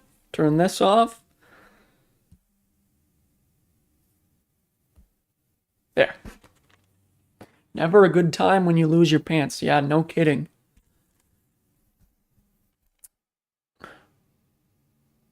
Okay.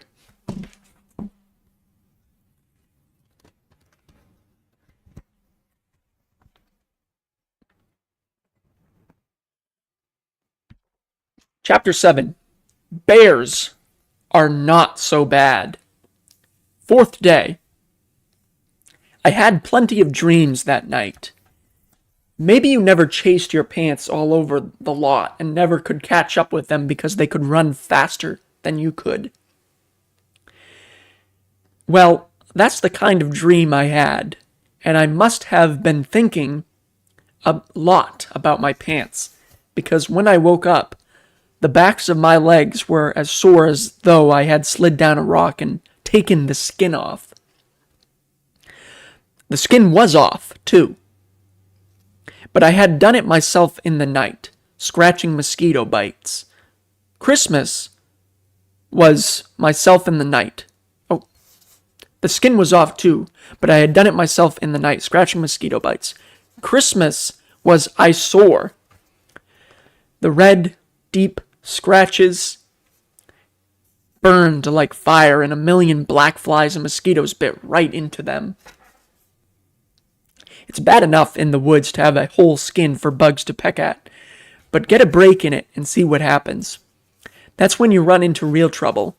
I guess flies are just lazy, and a cut saves them the bother of boring in. Anyway, I woke up with every cut and scratch lined with insects. Even the ants were having a picnic on me, but the worst pest of all was the moose fly. You wouldn't think a fly could bite like that fellow. He lands, and zingo, you're bit and the blood is flowing. The flies were so bad in that place that I knew I had to get out of there in a hurry. I was sort of swampy with water standing between rocks, and when I got down on my stomach to drink from the stream, I noticed black, slick bloodsuckers all over the bottom. I wondered why the trout didn't feed on those bloodsuckers. There were millions of them. As soon as I had washed myself, I started away from the stream to escape the flies. I went towards an open space I could see above me through the bush. I went towards an open space I could see above me through the bushes. The stream had... Hold on. As soon as I had washed myself, I started away from the stream to escape the flies. I went towards an open space I could see above me through the bushes. The stream had cut into the bank at that spot, and I had some trouble climbing up the steep side, but I made it. When I crawled out on top, on all fours, was I surprised. 4 or 5 deer were feeding right out in the open. They looked up and saw me, but didn't seem the least bit frightened. They just moved over to one side of the open space and watched me. Now and then, a buck would snort and make his front legs prance up and down. I looked around and found strawberries there, and I ate some. Then I saw some bushes that were full of blue and green berries. I didn't eat any, but I got down on all fours and picked the strawberries that grew in between the clumps. Those strawberries were good. I thought of cream, and that made me think of milk. And that made me think of Mommy and Dad, and I cried while I was eating the berries. I was pretty lonesome, too, and getting discouraged. Besides, I wasn't as strong as I had been the day before.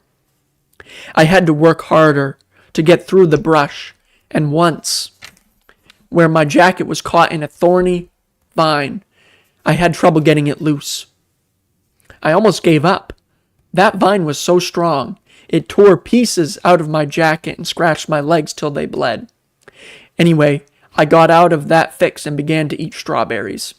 Again, I had worked down close to the stream once more, and I noticed that it made quite a noise over the rocks.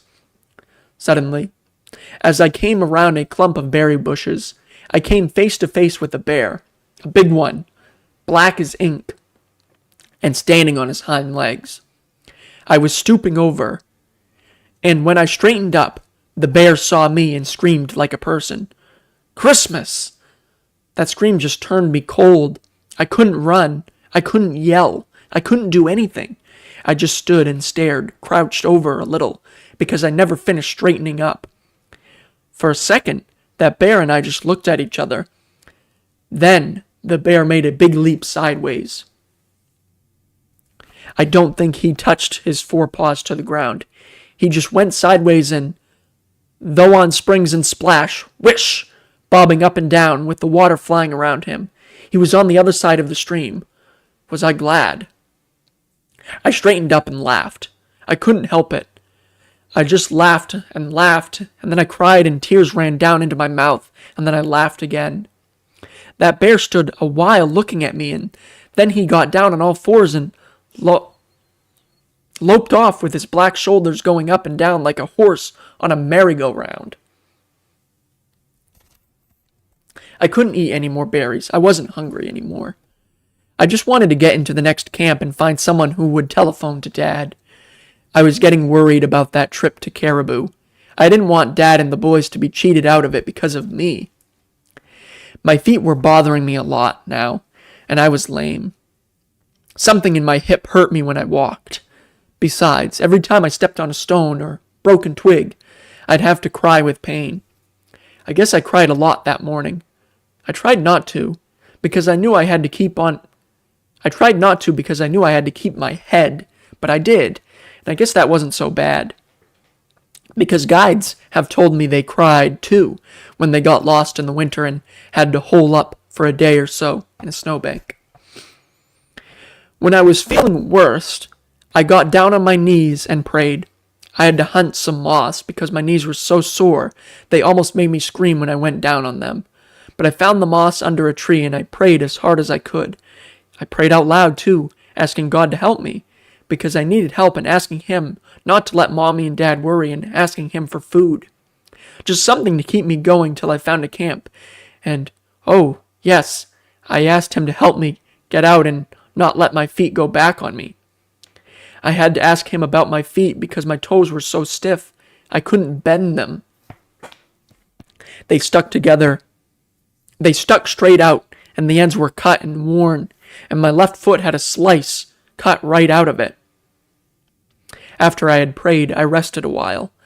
Then I got up, and, right around a big rock, I found a road. It was just a tote road into a camp, but it was a road just the same and easy to walk on. Here and there, logs had been laid across, Kurgri style, and water stood between them, and it was cool there, with beautiful green ferns growing. I knew the road was an old one because there were no signs of any horse or wagon wheel. I was happy at last.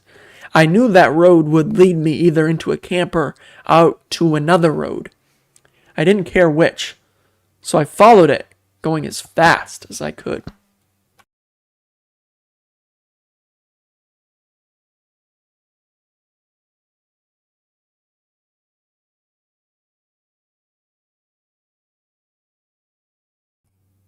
That's the end of chapter 7. I could do some things, but going to keep the stream rolling and listen when I can. All right, no problem, Drill. I appreciate you listening in and lurking. And what did you say earlier? My wife and I got about 100 yards from the peak of Mount Katahdin, and a storm started to roll in, and our camp was all the way at the bottom, so we had to turn around and book it back down before we got into some serious rain and whatnots. Yeah, I mean, it's definitely more dangerous than one might think. I've never hiked Katahdin, but I would like to someday, to be honest. But I mean, yeah, no, I mean, it may stink, but you gotta know your limits and know when to turn around. And even though you might want to persevere and continue and reach the summit.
Just realized I was muted.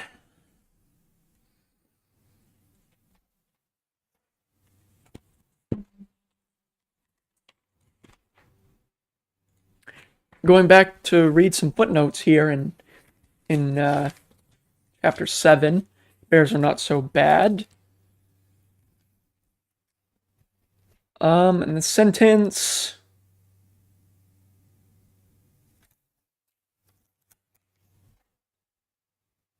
I had to work harder to get through the brush, and once, when my jacket was caught in a thorny vine, I had trouble getting it loose. Undoubtedly, horsebriar,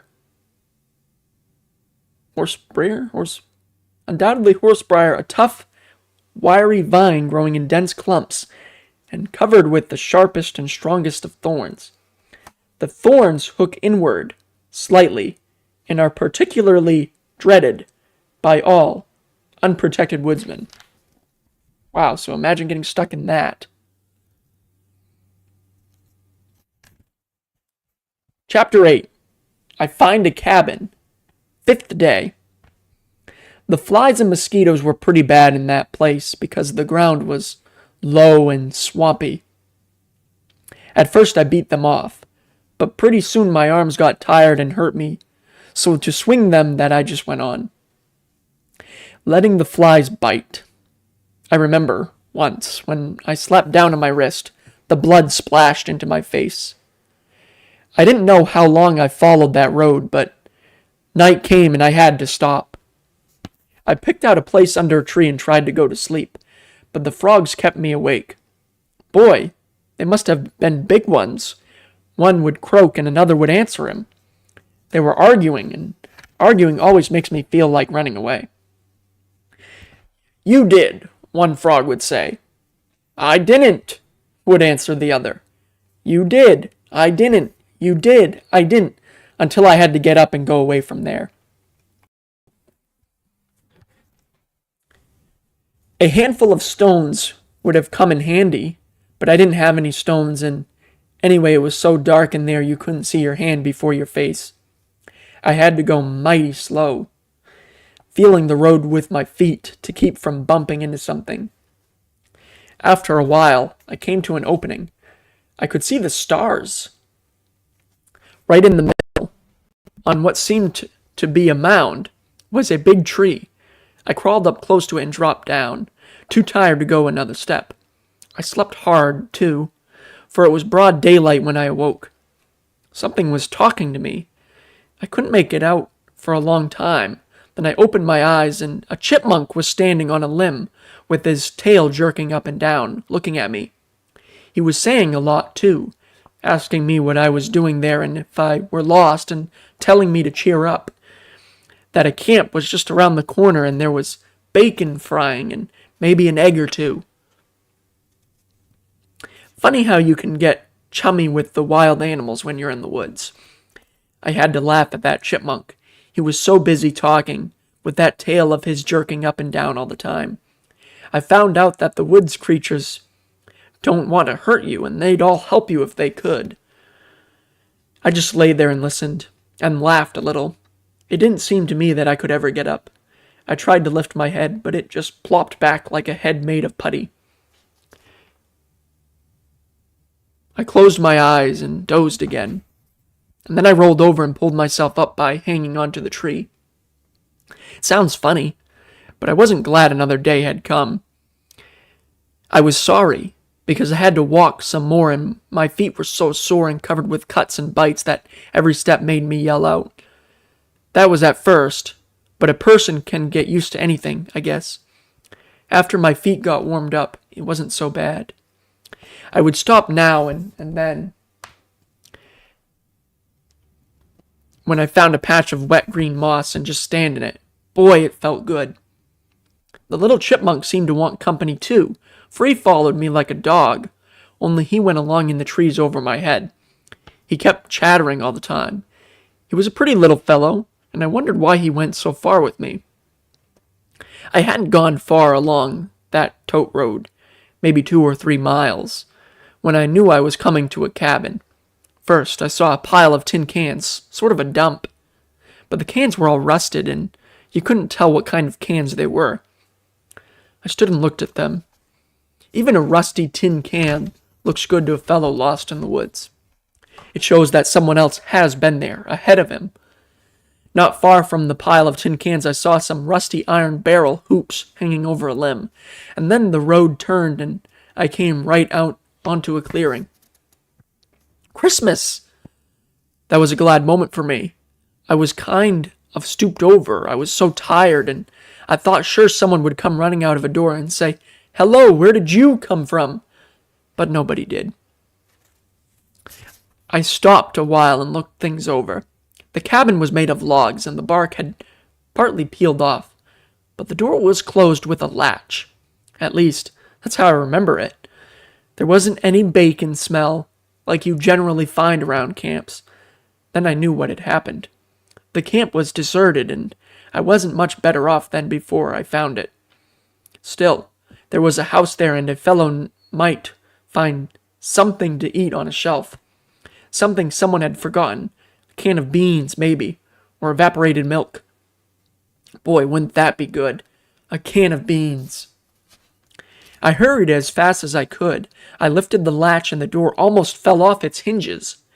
That scared me, and I pushed it open slowly and peeked in. I didn't know what was in there.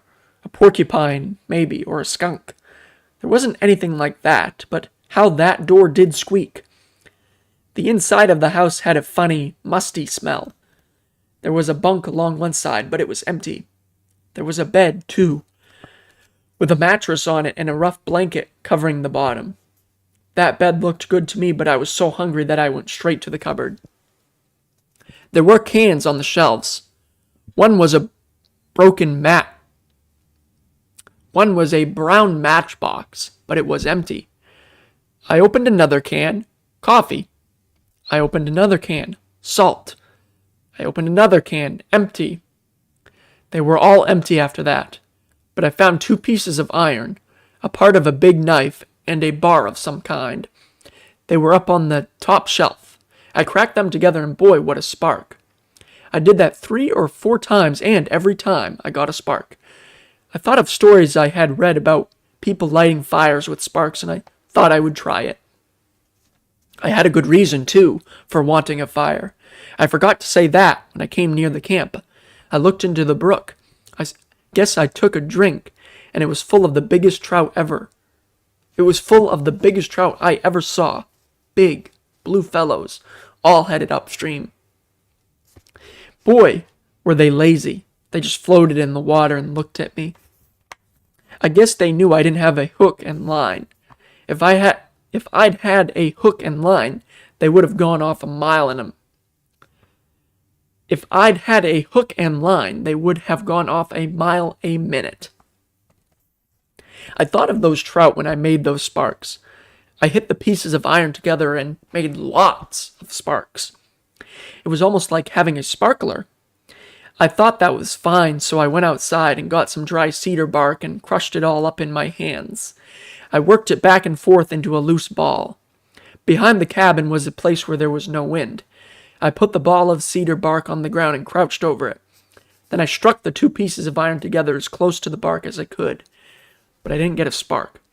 I got sparks inside, but I didn't get any outside. I thought that was funny. I went over to the cabin and got some dry, fluffy stuff from between the logs. I tried the iron pieces again. No sparks, nothing. Well, I couldn't start a fire.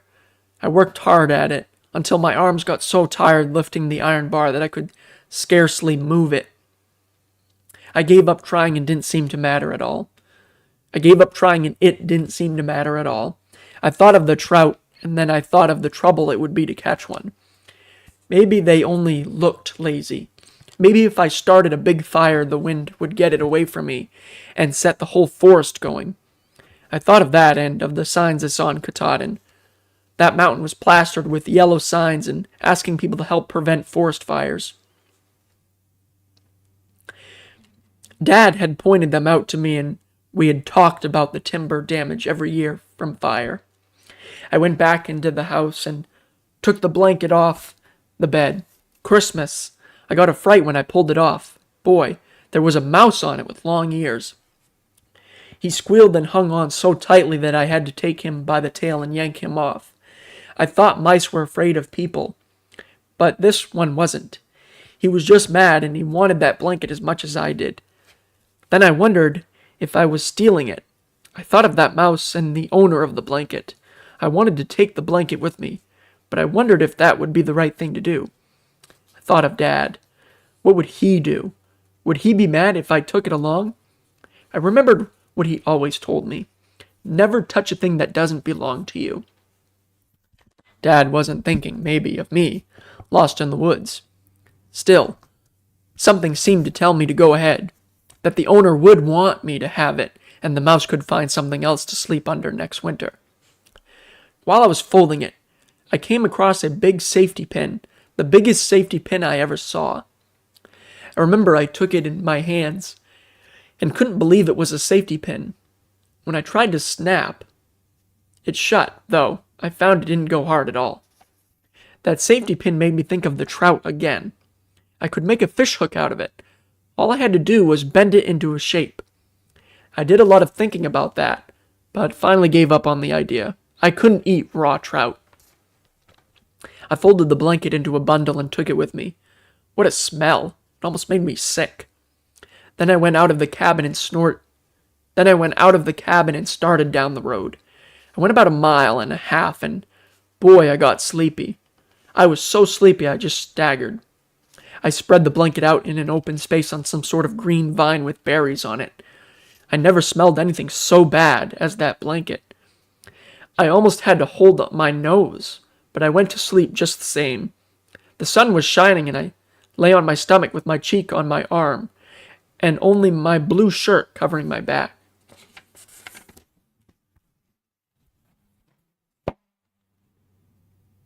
That was chapter 9. That was chapter 8.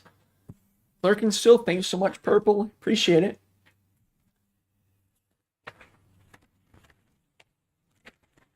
I'm going to go back and read some footnotes here.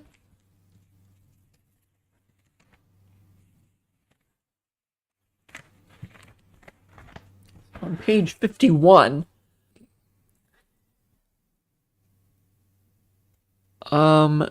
number 18 here. It sounds funny, but I wasn't glad another day had come. At this point in his story, Don was asked, "But weren't you glad to see daylight come?" His answer was a definite and emphatic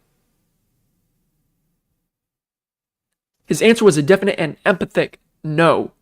Day to him meant only torture on the road, throbbing feet, burning bites, hunger, anxiety, and the fear that every step was taking him farther and farther from civilization. And then on the same page, he was a pretty little fellow, and I wondered why he went so far with me. A study of Don's wanderings, see map, brings only astonishment at the amount of mileage covered by the boy each day. The distance from Baxter Peak down the North Peaks Trail to, can't pronounce this, Wasatoquoik Stream, and following it to Lungsoos Camp is approximately 48 miles. But the guides who heard Don's story and recreated the route he must have followed estimate that the boy covered at least twice this distance, perhaps 3 times, making from 10 to 14 miles a day over difficult wilderness terrain.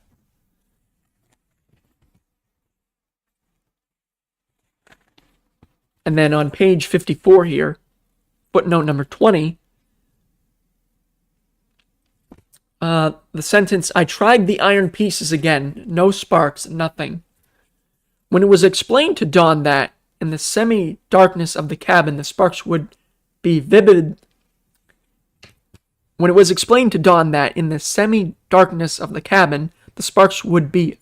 visible, but in the bright sunlight would not be noticeable, his comment was, "Boy, wasn't I dumb." All right, gonna take another short break. We're more than halfway through.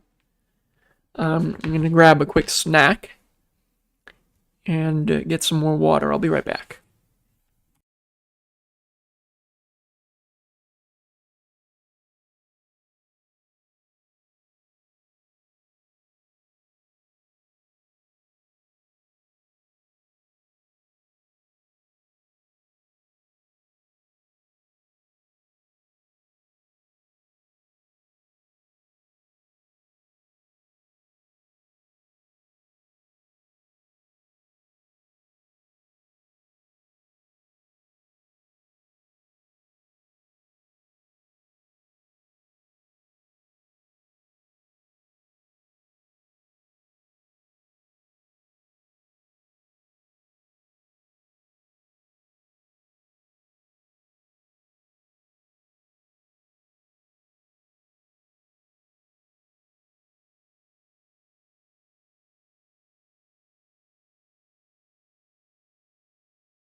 All right.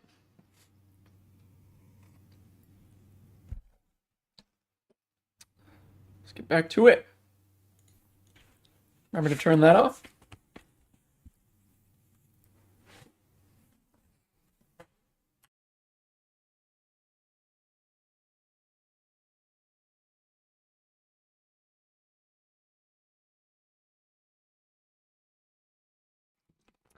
Chapter 9. I hear an airplane. Sixth day. A gentle breeze was blowing across that hill, and it kept the flies and mosquitoes away from me. For once I was free of them. I'll never forget how warm and comfy that blanket felt. The cuts and bites on my legs seemed to stop hurting. My feet felt warm and safe, and even my toes softened a little as I fell asleep. That was early morning. When I woke up, the sun was way down on the other side. I had slept all day, and boy did I feel good. I sat up and wondered what to do next. Then I noticed something was the matter with the back of my legs. They smarted and pained as though I had sat down on hot coals. I got up and examined them. The skin was as red as paint and all hot and fiery looking.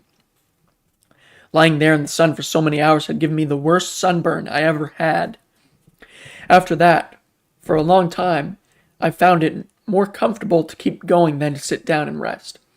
I put on my reefer and threw the blanket over my arm. It was awfully heavy, but I had to have it. I remember I carried it a long way. Just as the sun was sinking, I came around a bend in the tote road and saw something that made my heart jump with joy. There, right in front of me, was a telephone wire nailed to trees. I shouted and danced and laughed, and then I cried some. I was saved at last. All I had to do was follow it. It would lead me straight to some camp. I looked at the wire. It didn't seem too old. Since it led into the tote road at that point, I decided to keep going just as I was. Boy, the sight of that wire running along ahead of me gave me a lot of courage and cheered me up a good deal. That night I crawled under a down tree and curled up in my blanket. I didn't feel so bad, but I was hungry. My head felt hot and I had queer dreams. I dreamt I was in a New York automat with a lot of nickels in my hand. I dreamed I was in a New York automat with a lot of nickels in my hand. I'd put in a nickel and down would drop the door on a ham sandwich. Then a hand would reach in over my shoulder and take the sandwich. I'd move on to a big piece of lemon meringue pie and drop in a nickel. Down would drop the door and, before I could reach in, a hand would go across my shoulder and take the pie. Pretty soon I had used up all my nickels and I hadn't had a thing to eat. That was pretty tough, and I wanted to get mad, but I couldn't. I just went out for some more nickels.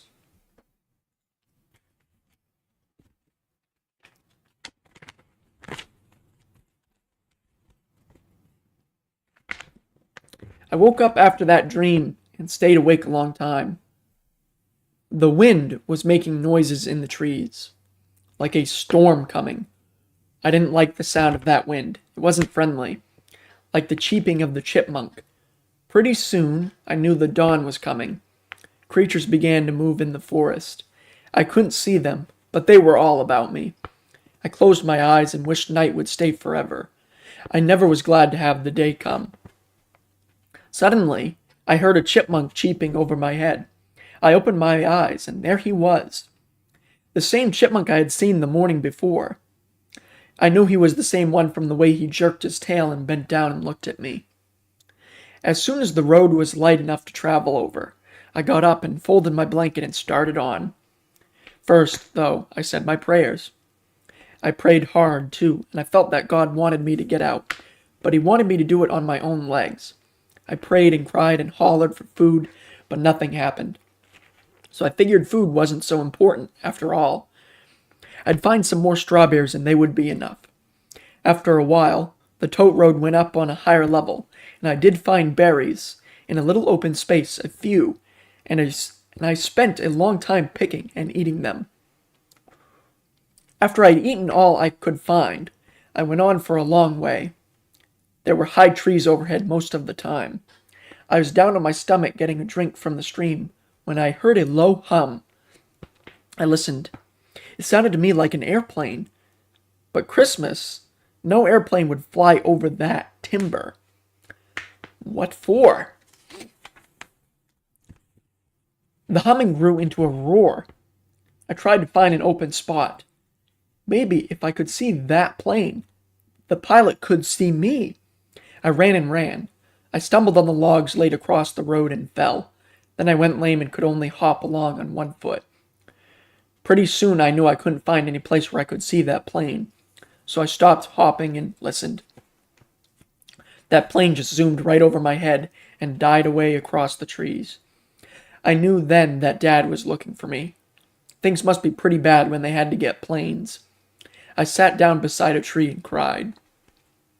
I must be lost for sure, when even a plane couldn't find me. Maybe it was no use to go on. Maybe there wasn't any camp for miles and miles. Maybe that telephone wire didn't go any place after all. Maybe I was following it the wrong way, to another abandoned camp. After I'd cried a while, I knelt down and prayed. I wanted the plane to come back. I wanted to hear the noise of its motors, but it didn't come back. I got up and went on, still a little lame. Now and then I could see the sky. Clouds were piling up and I felt it was going to storm. I picked up the blanket. It was awfully heavy. It made me stagger. One end slipped down and I stepped on it and it tripped me up. I fell and hurt myself. I left the blanket where it dropped and went on. I had to find a camp that day. I had to find it. I had to find it. I knew I had to find it because my legs were stiffening up. I walked on like a man on two wooden legs, just one leg out and then the other, one leg, and then the other. Something was happening in my head, something terrible. I was falling from somewhere into a black pit, between jagged rocks, with millions and millions of blue streaks going past me like shooting stars. I was trying to call someone, but couldn't make a sound, just falling and falling. The next thing I knew, I woke up and it was getting dark. I was sitting on a rock looking at my feet. They didn't seem to belong to me at first. They were the feet of someone else. The toenails were all broken and bleeding, and there were thorns in the middle of the soles. I cried a little as I tried to get out those thorns. They were in deep and broken off.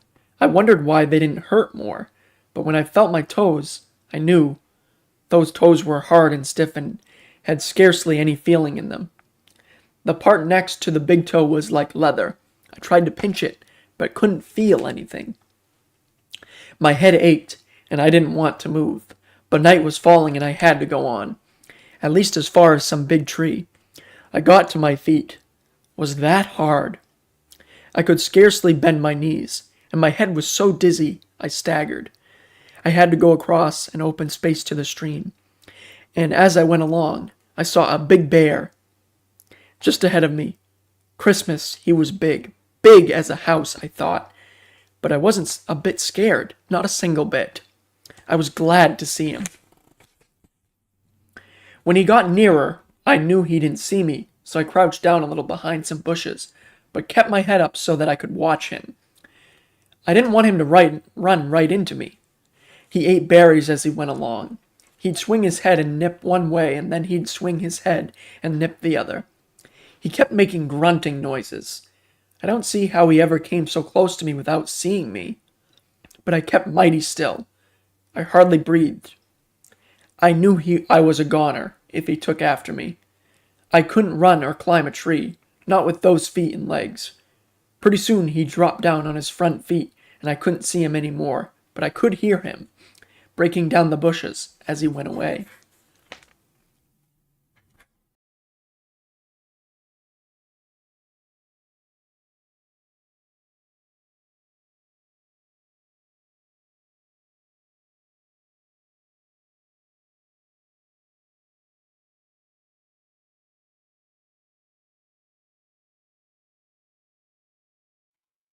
Chapter 8.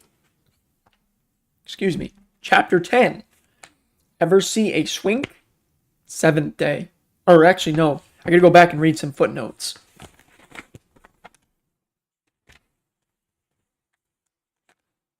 From Chapter 9, I hear an airplane, sixth day.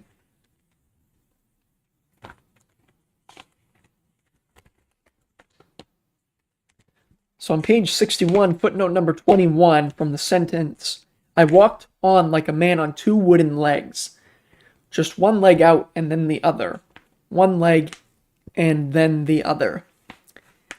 The agony of Don's every movement at this point is clearly understood when it is realized that his feet by now were a mass of cuts, each one inflamed and some infected.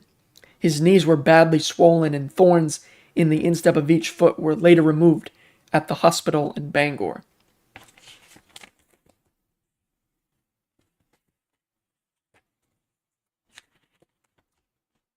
Chapter 10. Ever see a swink? Seventh day. Boy, I was lonesome when he was gone. I cried some, and sat down and ate a few berries, and then I got up. I didn't go very fast now, kind of picking my way from soft spot to soft spot. I had to take care of those feet, and were they sore. The flies bothered me, too. I always carried my blue shirt over my arm, so as to protect my head with it if those bugs got too bad, and I was doing it now. That left only my reefer on my back with the fleece inside. Those flies, the black ones, crawled up into the fleece and bit me all around my waist and around my neck. Every place an edge showed. That was bad, for I couldn't do anything but slap myself, and pretty soon I got so tired of slapping, I just quit and let them bite. I found the road all right, and the telephone wire too. It was cooler, but there were more bugs, mosquitoes, as big as flies. I watched one fill up like a balloon and then drop off, too heavy to fly. Even with my blue shirt tied by the sleeves around my head, those mosquitoes bit me on the forehead and eyelids. I had to peek out to see where I was going. Sometimes my eyelids swelled up, and I was afraid I wouldn't be able to see anymore. Pretty soon I came to a fork in the road. The telephone wires went off to the left, and a trail went off to the right. The stream was on the right, and I was afraid to get away from it for fear I wouldn't have any water to drink. Every time I had left the stream, I had to go without water. I never found any springs or any other water fit to drink, just pools and rocks with green scum on top. I knew better than to drink any of that. I never drank any scum water all the time I was in the woods. I stood for a long time thinking what to do about that fork in the trail. I tried to think what Dad or Henry would do about it. Finally, I guessed Henry would keep to the stream because if a fellow did that, he couldn't help coming out somewhere. Besides, there had been a big storm over that country, and hundreds of trees were down. What if the telephone wire ran into one of the blowdowns? What would I do then? Well, no blowdown could plug up a stream and stop it from flowing. I decided to leave the wires and keep to the water. I was getting pretty weak by now, so when I reached the stream, I got down on my stomach and took a drink. There were bloodsuckers in that water, but I didn't care. I drank a little and rested my head on the moss. That chipmunk was still following me, and he came and chattered on a limb above me. But I didn't pay any attention to him. I was too tired. I rested up a bit there and went on. I remember looking at my arms when I tried to get up. Boy, they were skinny. My arms were always strong, even if they weren't big, but now they were just bony and so weak I could hardly make them work. I knew I had to get some food soon, but I wasn't hungry anymore. I missed the easy going on the tote road. The brush was very thick, and so I had to wade in the water most of the time. I waded and scrambled and crawled until I couldn't move another leg. Then I lay flat on my stomach and rested. Once, as I went along, a stone turned over under my feet and I fell and hurt my hip. I thought for a moment it was broken, but the rush of cold water around me made me struggle to get up, and I found I couldn't move my leg. Just below that spot, I came to some rapid water. I was limping and trying to get closer to the bank. I stumbled and fell headforemost into the stream. I rolled over and over. My fleece-lined reefer filled up, and my head went under the water, and I had a feeling I was going to drown. Over and over I rolled, striking against rocks and scraping over the rough bottom. Just below me was a long sandbar on which grass and a few bushes were growing. I got my feet under me as I went past and reached out for the bushes. I didn't get hold of them, but I did pitch forward and fall down in shallow water. I was so scared and tired that it took me a long time to crawl up the sloping bank and stretch myself out on top of it. The sun was shining and it was warm there. I don't remember much after that. For a long time, I must have gone to sleep, for when I woke up the sun had gone way down. I hated to move, but I knew I had to. No one could sleep out on that bar. To my surprise, my reefer was almost dry. I took it off and spread it out on the hot sand. Then I searched along the edges of the stream for an open space in the hope of finding a few berries. There weren't any, so I picked up my reefer and went downstream. I made pretty slow time. I was lame and afraid of falling into the water again. It seemed to me I wasn't getting anywhere at all. That evening, I went to sleep early on some moss under a tree. It got cold that night, and I couldn't double up as tightly as I did other nights because my knees were too stiff. That left my feet out, and by morning, they didn't have any feeling in them at all. Not one bit. I woke up once in the dark, shivering. I curled up tighter and tried to sleep, but I couldn't for a long time. I kept thinking of Mommy and Dad and that airplane. I thought I heard another plane, but of course I didn't. People don't fly over that place at night. It was just something in my head. Maybe a mosquito near my ear.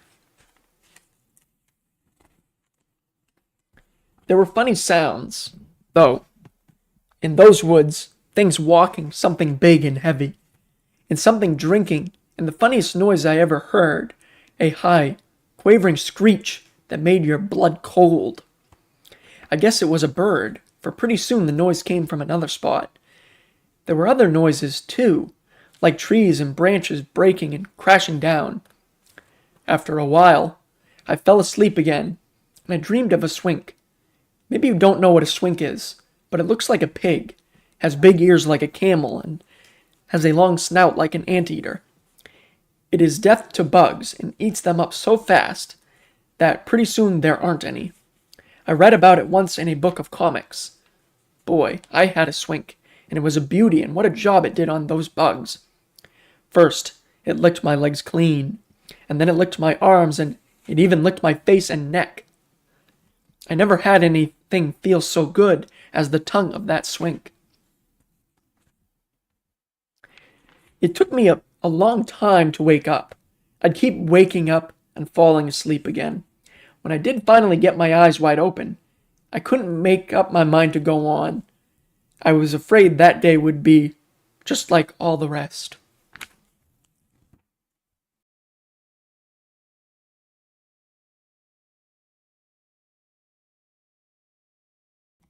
That was chapter 11. That was chapter 10.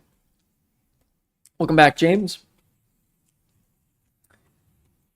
A couple footnotes to read. On page 66,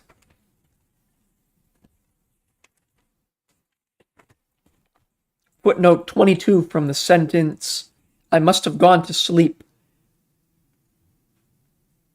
for when I woke, the sun had gone way down. It says, this entire episode is reconstructed from the boys' fragmentary memories of this particular experience. Without question, Don kept going, overcoming difficulties on the way, in a semi-automatic manner during the final 48 hours before he was found. He was emaciated, starved, frightened, tired to the point of complete exhaustion, but his mind, after the second day, remained normal, except as fatigue clouded it. This is clearly indicated by the bright shafts of memory that continually pierce that cloud. And there's also an image. There's one back in last chapter which I will show.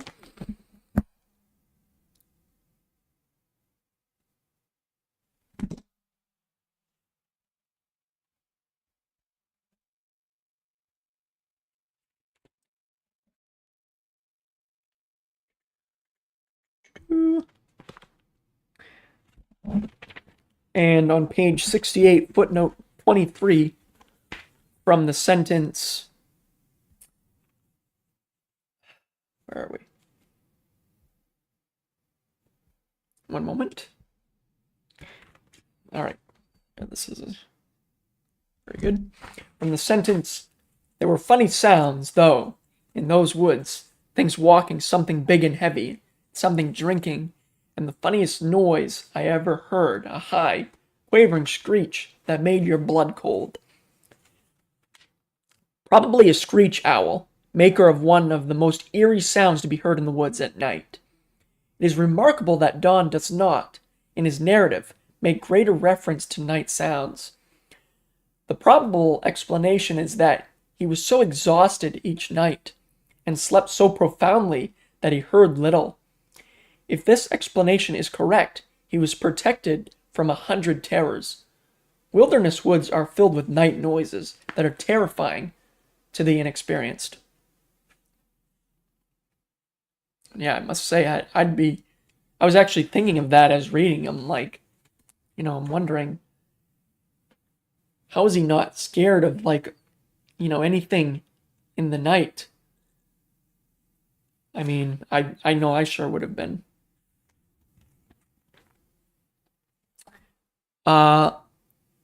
Okay, let's turn this back on. There we go.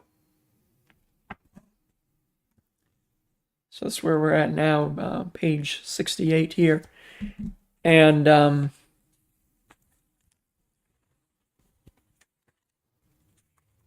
there was an image from the previous chapter. Oh, wait a minute. Did I show this?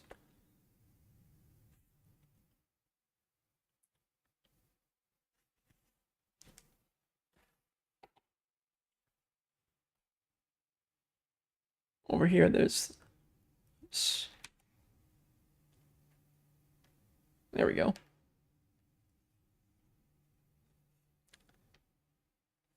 That. And then...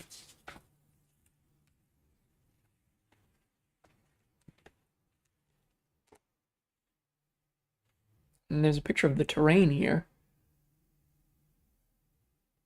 My camera's greasy all of a sudden. So let me go back to the map here. Oh. Why is it cut off? Alright, hold on a second.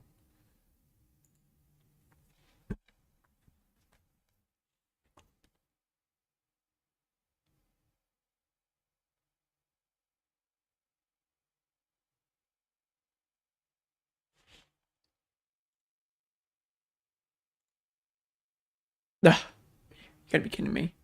Did I really just mess that up?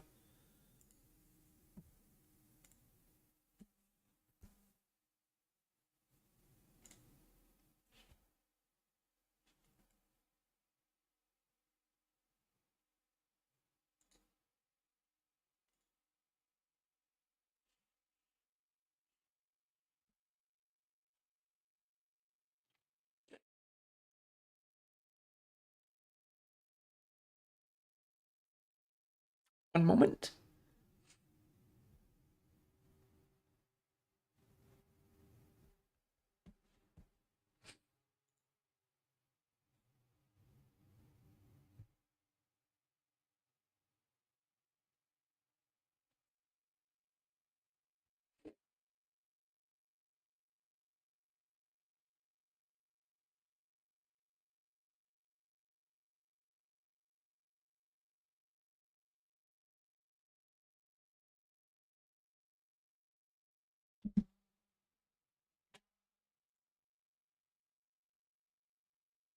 All right, fix that.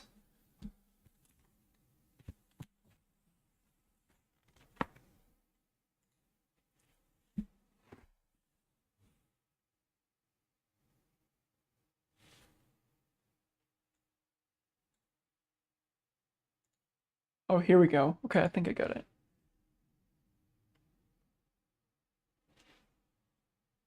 Nope. Ah, why? All right. Well, anyway.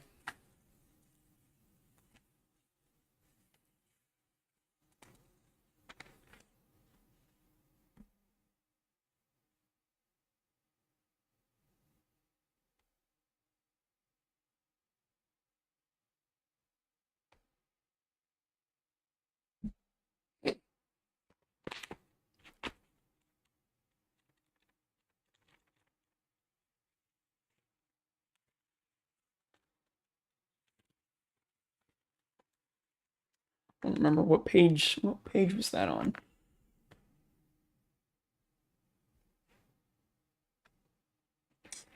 Can't tell. Oh, here we go. Found it.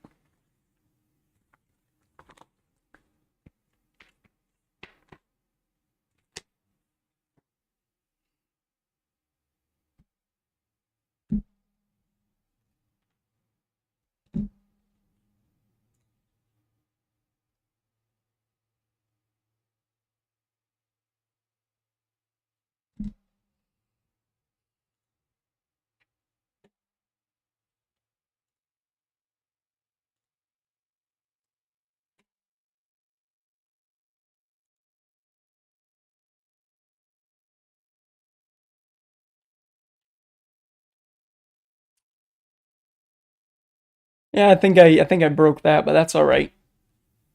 I'll fix it at the end.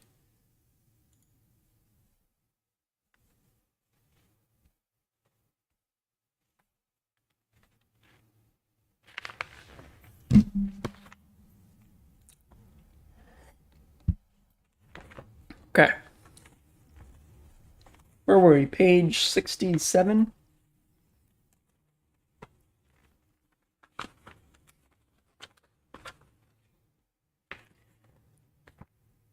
Yep. All right. Chapter 11. Soldiers in a Swamp. 8th day. When I did get on my feet, I found they were only stilts. I felt I was standing way up in the air. I didn't dare walk much for a while, because I was afraid my feet would just fall apart and leave me walking on my bones. That's the feeling I had. I rubbed my feet and then put them in the cold water of the brook, and, after a while, a little color came into them and I could feel a pinch. When I could walk, I left the stream and went out into the sun, and it felt good. Oh, the recording was paused. Darn it. Chapter 11. Soldiers in a Swamp. 8th day.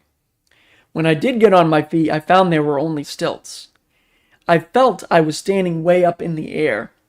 I didn't dare walk much for a while, because I was afraid my feet would just fall apart and leave me walking on my bones. That's the feeling I had. I rubbed my feet and then put them in the cold water of the brook, and, after a while, a little color came into them and I could feel a pinch. When I could walk, I left the stream and went out into the sun, and it felt good. I looked about for some strawberries, but there weren't any. So, after I warmed up a little, I went back to the stream and started down with only a drink of water for breakfast. Boy, if I'd known what was just around the bend in that stream, I wouldn't have waded into that water. I climbed up on a rock to avoid a deep trout hole, and I guess I was too weak to make it, for I found myself sliding off into the water. I tried to hold on to the rock, but it was pretty slick, and off I went, clear up to my neck. That wasn't so bad, but the water was icy cold and I was still shivery after the night. For a second, I was too surprised to move. Then I floundered around and climbed out on a sandbar on the other side of the stream. I felt something wiggling on my legs and looked down. Christmas! I was covered with little, black bloodsuckers. I knew them, for I had seen them before. They were all over me, and they made me so scared that I began to yell and scream and jump up and down. I've always hated things like that and can't bear to have one touch me. I guess I went wild for a moment. I scratched and tore at them. I couldn't brush them off, and I knew, if I didn't, they'd swell up worse than mosquitoes.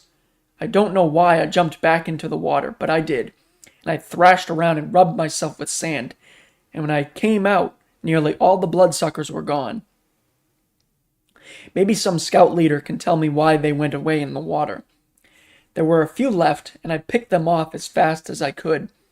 There was a spot of sun on that sandbar.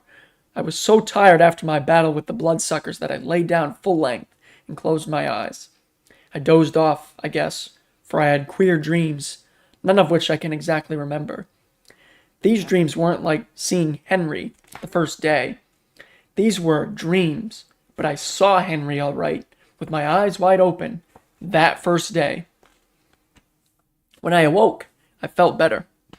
I picked my way over the stones and got up on the bank. Right away, I found what looked like a trail. I followed it, going very slowly. I think I was just a little crazy, for I kept looking around to see if anything was after me, and here and there I'd start to run. After running a little, I'd get out of breath, and then I'd stop and lean against a tree until I felt better. I was having trouble with my legs. They would shake and quiver, all the time, but especially when I stood still. Boy, it's a queer feeling to have your knees quivering under you, as though the bones had been taken out of them. Now and then, terrible, dark feelings rushed up into my head, like the one I had before I fell asleep. I can't describe these feelings, but they were always dark and empty, but with something in them you couldn't locate, something that made your heart pound and your legs want to run. I don't know whether I ought to tell something that happened that very morning, but I guess I shall. It's all right, of course, but people who don't believe as I do may think it's all imagination. I believe in guardian angels, and, on my trip through the woods, one of the things that comforted me and helped me to bring myself out to safety was this feeling that I wasn't entirely alone. In the night, in those dark woods, that feeling helped me, and, in the daytime, when the going was awfully hard, I felt as though I had someone to lean on, and that helped, too. Well, after I struck that trail and had gone along for quite a way, I tripped over a root and fell down. I was flat on my face. I couldn't get my arms under me. They were so weak at the elbows. I just lay there and waited. Suddenly, I felt something take hold of me by the shoulders. Something like strong, gentle hands, and I felt myself lifted slowly until I was on my knees. I looked around, expecting to see a man, a guide maybe, and I was surprised when I could see nothing, not a thing. But the hands were still there, and they were lifting and lifting. I got first one foot under me and then the other. Then I straightened up. I was stronger. I could walk. Well, I hadn't gone a half mile before I saw something hanging from a tree. I went over to it and found a gunny sack nailed to the trunk. It was old and rotten and had a hole in it, but it made me think of a sleeping bag. I took it down and threw it over my arm with my blue shirt. Boy, that bag came in handy right away. The mosquitoes flew up from the stream in clouds, and the black flies were just about as thick. I put the gunny sack over my head and peeped out through a hole. That helped keep off the bugs, but it made me stumble, and boy, every stumble hurt. It seemed as if my head would burst every time I pitched forward. I pretty nearly passed right by some old cabins because of that sack. It wouldn't have mattered anyway, because when I was turned off the trail into the clearing, I knew there was nobody there. The cabin doors were falling off their hinges and weeds were growing on the doorsteps. The roofs were caved in and green with moss. I pushed in one of the doors. The place smelled musty and damp. I went inside and put down my things and thought I'd take a rest.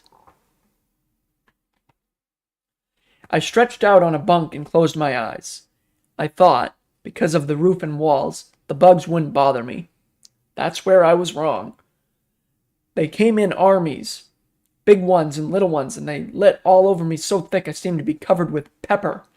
Boy, that was the worst place I was ever in. I got up as fast as I could and grabbed my things and went out.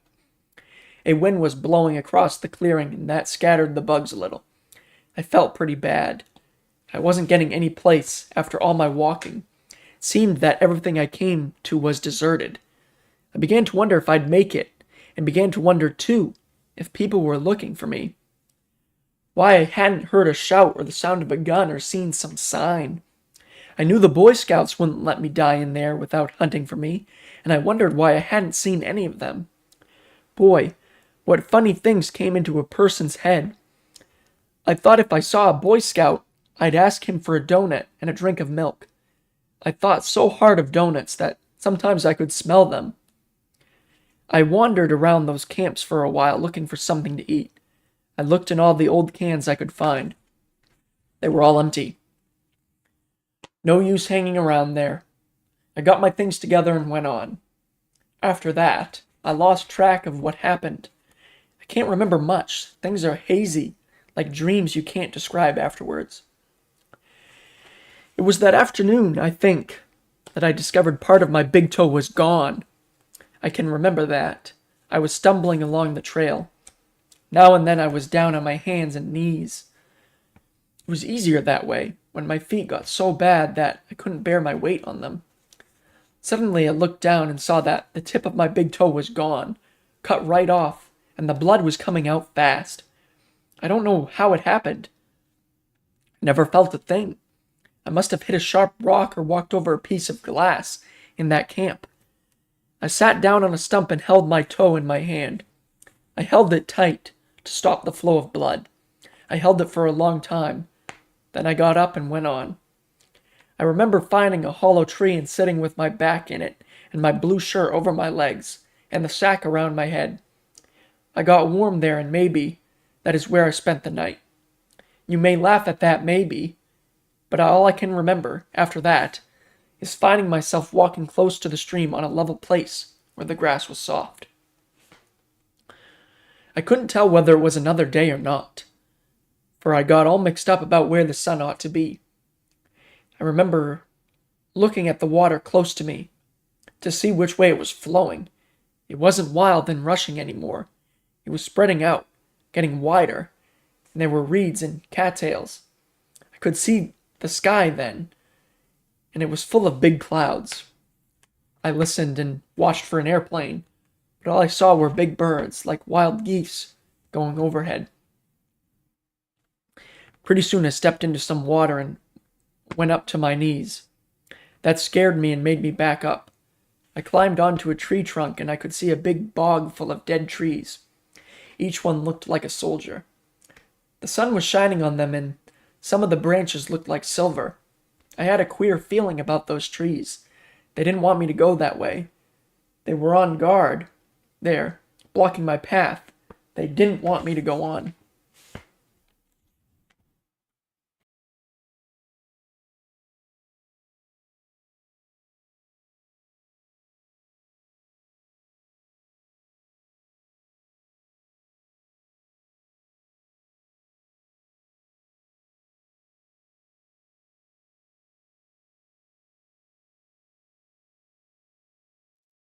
That was the end of chapter 11,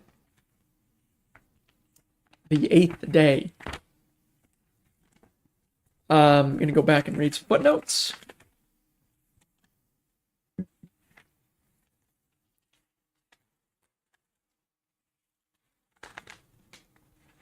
Okay, on page 70, number 24, from the sentence, I don't know why I jumped back into the water, but I did, and I thrashed around and rubbed myself with sand, and when I came out, nearly all the bloodsuckers were gone. There is reason to believe that, before Don crawled out of the stream and onto this bar, he fainted and lay partly submerged in the leech-infested water. This would give the leeches opportunity to fasten themselves to his body. In his weakened condition, the sight of them may have caused the boy to faint again on the sandbar.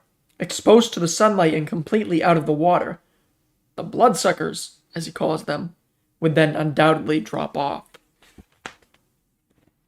And then on the next page, number 25, the sentence, I believe in guardian angels, and, on my trip through the woods, one of the things that comforted me and helped me to bring myself out to safety was this feeling that I wasn't entirely alone. In discussing this with Don, later his father said, Your guardian angel must have been helping you. Don replied, It was pulling me along. And then number 26, on page 75, the sentence, They didn't want me to go on. Or, let me go back. I had a queer feeling about those trees. They didn't want me to go that way.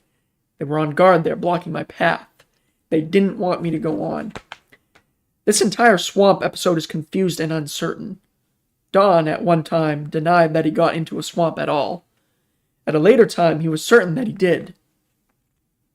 It has seemed wise, however, to include this second version of the episode, realizing that the boy, reaching the limit of his remarkable stamina, was probably, to use a pugilistic term, out on his feet for hours at a time.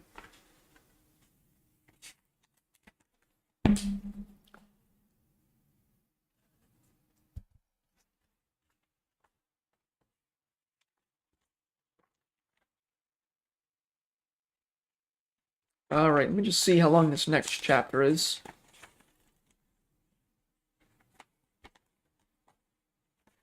Okay, it's not long at all.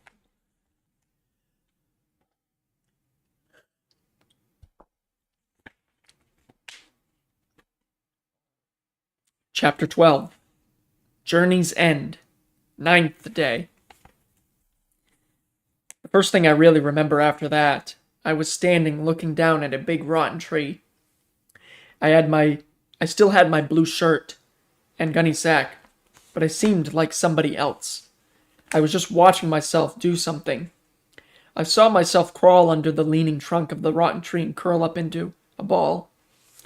My legs went into the gunny sack and the blue shirt went around my head. I was on a merry-go-round, going round and up and down, and I tried to hang on for fear I'd fall off, and then I guess I fainted because I never knew anything more until the next day. I can't remember much that happened when I woke up. I couldn't see very well for a long time. Maybe that was because the sun was shining in my eyes. When I tried to get up, I couldn't make it. I was sick to my stomach, and my head ached. I knew I had to get up, though, for the flies were getting bad and my cut toe hurt me a great deal. When I couldn't get up, I started to say my prayers. I prayed for a long, long time. And I remember what I said. It was just the same prayer I had made before. I asked God for 4 things. I asked him not to let Mommy and Dad worry too much. And then I asked him to take care of the other children. And then I asked for food. I asked him out loud for food because I didn't have any for such a long time. I knew it was Sunday, and that made me lost a whole week. I wanted to go to church, but since I couldn't, I decided to say longer prayers. I think I prayed for an hour. The 4th thing I prayed for was someone to come in and get me. I prayed as hard for this as I did for food, because I knew I was getting weaker and weaker. After I had prayed, I looked around for food, maybe an acorn or a red berry that I could reach. Nothing happened. There wasn't anything I could eat. I expected to find something, and I was so disappointed I started to cry. When I had cried a long time, I stopped and just lay there looking up at the sky through the branches of the trees. Something inside of me kept urging me to get up, and I'd try, but could never make it. I guess I fell asleep for a little while. When I awoke, I felt better and I worked until I got up on my feet. Christmas. I could hardly pull one foot after the other. That was at first. Later, Little by little, I found I could walk easier, and pretty soon I could go right along. The worst of it was when I fell down. Then I'd lie just as I dropped for a long time. I remember I felt dazed and kept turning my head this way and that. Then I'd get up on my knees and pretty soon I'd get onto my feet again. Every time I feel I'd say, maybe I can't get up this time. But I'd pray a little and then I'd get up. Praying always helped me to get up. That's the way things went for a long time. Then, after I'd pulled myself through some bushes, I saw white water ahead. Open water. I just stood and looked at it. I couldn't believe it, because I knew if I found a pond or a lake, I'd be all right. So I just stared, and pretty soon I made out a shoreline not very far away. Close to the bank floated a big log. I had to look at one thing at a time, because it was hard for me to see it all. Things were hazy and wouldn't stay still, but that log gave me new courage and steadied me a lot. It looked like part of a wharf. I had to go around a dense clump of bushes to get to it, and there, across the water, was a log cabin. When I looked across and saw that cabin, I couldn't believe it. I stood right where I was for a long time. I was afraid it was like all the other cabins I had come to. Still, it looked new, and there was an open space in front of it. While I was standing there, things kept going through my mind. What if it were deserted like the rest? Well, I'd just go on. Then I wondered how I'd ever get to it. Seems funny to me now, but I felt sure I could swim across. I'd tie my blue shirt and reefer and gunny sack on my head, somehow, and dog paddle over. That didn't seem a hard thing to do at all, but where would I get a piece of string? I crawled under the bushes and came out on the bank. I could see the cabin better now, and there was a big elm tree right near the edge of the clearing, and boy, oh boy, 2 canoes were turned over on the ground. Canoes! There must be people there, fishermen, likely, and they'd help a fellow any way they could. They'd give me something to eat, maybe some bacon and beans, or a donut, and then I could find the way back to camp and maybe get there before dark. While I was thinking things like that, and I guess I was blubbering some too, because of my feet, I saw a man come out into the clearing. I crawled out on the big log so the man could see me and began to yell. I guess the yelling was pretty funny, for Mr. McMorn told me later it sounded to him like a screech owl. I yelled and waved my arms. I saw the man look over towards me, then run into the house.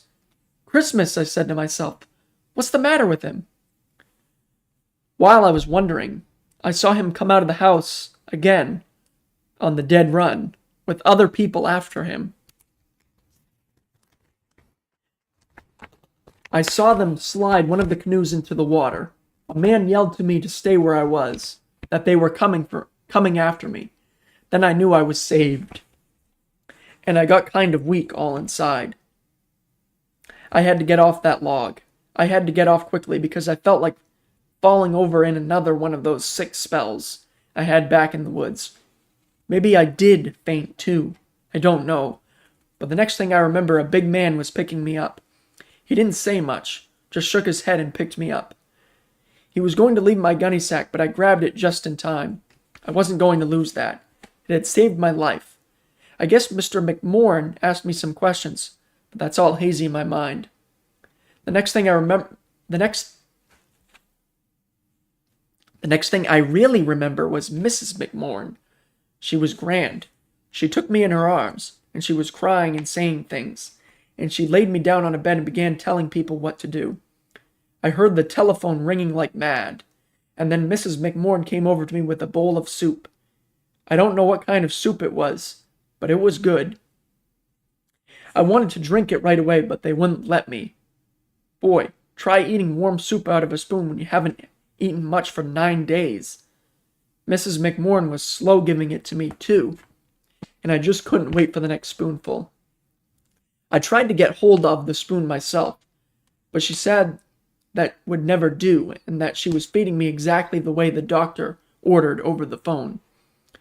I guess I fell asleep while I was eating that soup, for the next I knew, noises of people waked me up. Boy, the room next to me seemed filled with people, all whispering together and moving around. Someone was talking very loud on the phone. Pretty soon, Mrs. McMorran came in and smiled at me. She said they were trying to get my mommy on the phone. Then Mr. McMorran came in and said everything was ready, and he took me up in his arms and carried me out into another room where the phone was. I heard a voice, but honest, I didn't recognize Mommy at first. Her voice didn't sound natural at all. Maybe it was the crazy wires nailed to the trees. Her voice didn't sound natural at all. Maybe it was the crazy wires nailed to trees.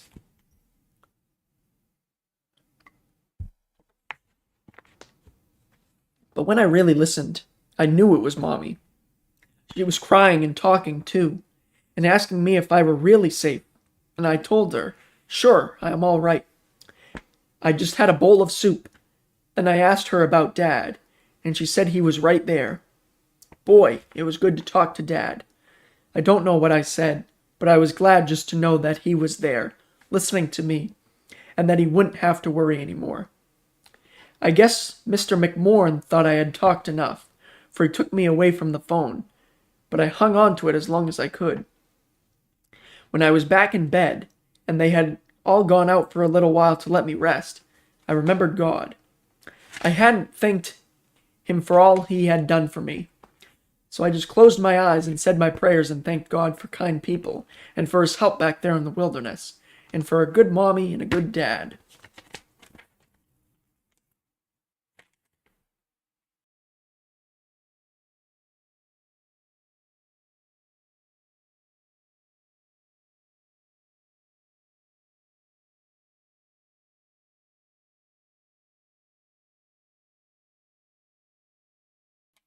I was just muted. That concludes Chapter 12, Journey's End, the 9th day. And I guess what's left is like an epilogue, or, well, afterward, anyway. So I'm almost done.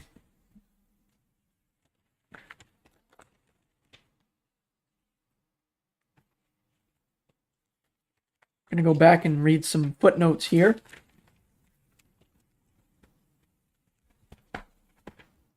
So back on page 12, chapter 12, page 76, number 27 from the sentence, my legs went into the gunny sack and the blue shirt went around my head. Don has a strong feeling that this gunny sack actually saved his life. It was. Let me start over. Footnote number 27, from the sentence, my legs went into the gunny sack and the blue shirt went around my head. Don has a strong feeling that this gunny sack actually saved his life. It was, of course, invaluable in keeping the insects away from his bare feet and legs, especially at night. He still has the sack and treasures it with good reason.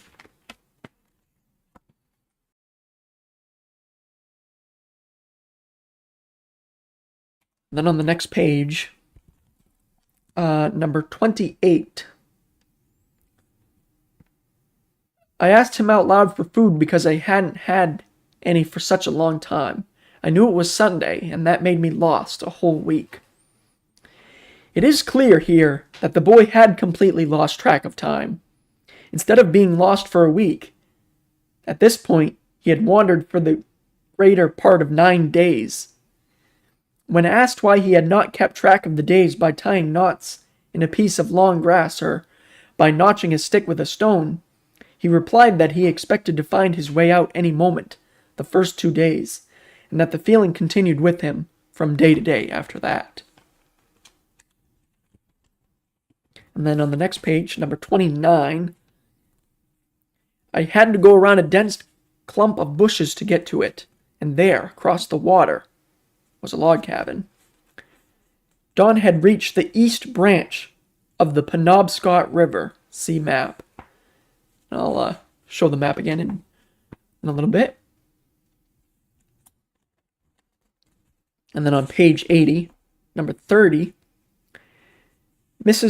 I heard the telephone ringing like mad, and then Mrs. McMorn came over to me with a bowl of soup.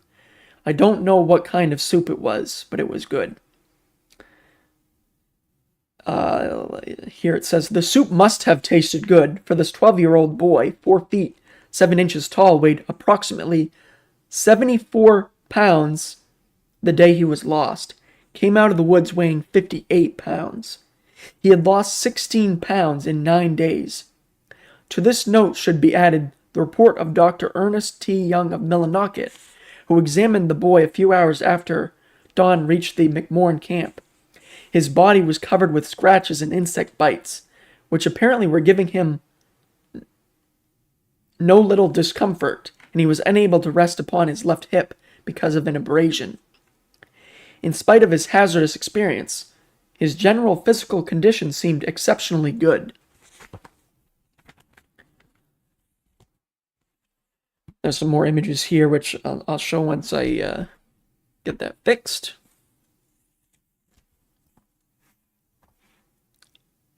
Drink some water. Tipping out. Thanks. No problem, Driller. Thanks for hanging out. And yeah, if anyone needs to step out, of course, this will be saved. The VOD will be saved, so anyone will be able to go back and watch it on YouTube. Just gonna rest my voice for a second before I start. Afterward.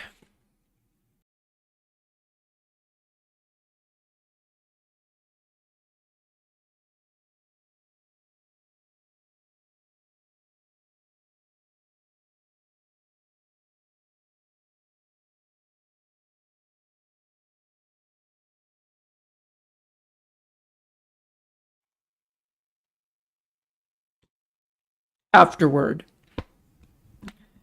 The story of Don Fenler's experience would not be complete without some description of what took place in the outside world during the 9 days he was lost. That story begins with a significant moment when Don decided to leave Henry Condon on Baxter Peak and go back down the hunt trail alone to rejoin his father. The man near the knife edge to whom Don refers was the Reverend Charles Austin. He joined Henry Condon on Baxter Peak within 10 minutes of the time Don had left that spot to go back down the mountain. Because of the dangerous cloud condition, the two immediately started down the trail.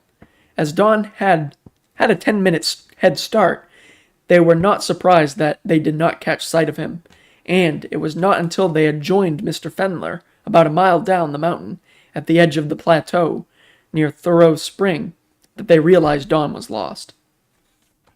Mr. Fenler and Don's younger brother, Tom, had just left the spring and were starting ahead on the last mile to Baxter Peak. They were waiting there for the return of Don and Henry Condon, and, in the thin mist that surrounded this whole part of the mountain, they mistook Mr. Austin and Henry Condon for Henry Condon and Don. In fact, Tom remarked to his father, "Doesn't Henry look big in the fog?" Of course, as soon as they were within clear vision, Mr. Fenlon shouted, "Where is Don?" After a moment's consultation, all agreed that Don had missed the trail. The party immediately started back on the plateau towards Baxter Peak, Mr. Fenler and Tom keeping close together and Mr. Austin and Henry Condon separating, so as to cover every bit of terrain possible. As they hurried back, they called continually for Don, not believing that he could possibly have wandered off the plateau in so short a time. After about an hour's frantic search, during which time the sun had gone down and semi-darkness descended, it became evident that Don had strayed quite a distance from the plateau itself, and that more searches were needed. A quick consultation was held, and Mr. Austin insisted that he stay on the plateau while the rest of the party go down the mountain to the camp at the base for assistance. Henry, who was thoroughly familiar with the mountain, immediately ran on in advance of Mr. Fenler and Tom, and was soon out of sight.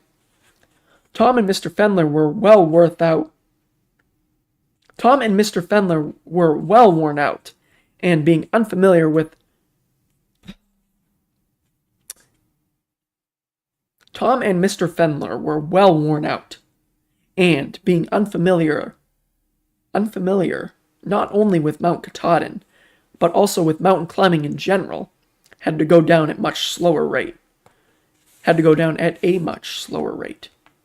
Henry reached the camp at the bottom of the trail and explained to the forest rangers what had taken place on the mountain. A small party was organized, and the following account, published in the Revere Mass Journal, July 27, 1939, gives a vivid idea of what took place during the next few hours. Monday morning, July 17, the party I was with started to climb to Mount Katahdin's lofty summit. I had climbed many of the peaks of New Hampshire, including Mount Washington, both day and night, so I regarded this ascent as just another climb. Before I had reached the summit, I was fully convinced that Mount Katahdin's ruggedness had been grossly understated and that I was climbing the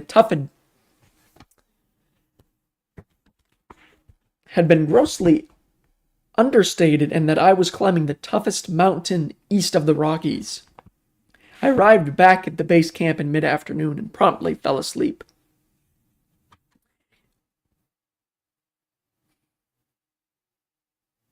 Okay. About 7:30 that evening, I strolled over to the ranger's tent to inquire about the other trails that ascend the mountain, their location, length, and so forth. We had talked scarcely 10 minutes when a young boy, in the most exhausted condition I've ever seen, came running down the trail. It was some minutes before he could speak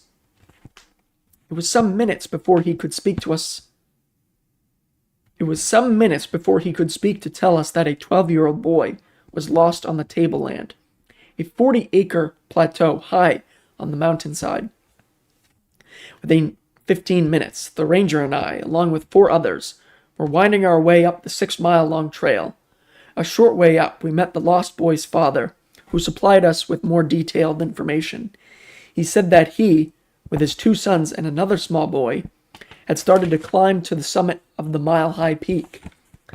The youngsters raced ahead, and Don, the missing youth, had turned to go back to his father but had lost the trail.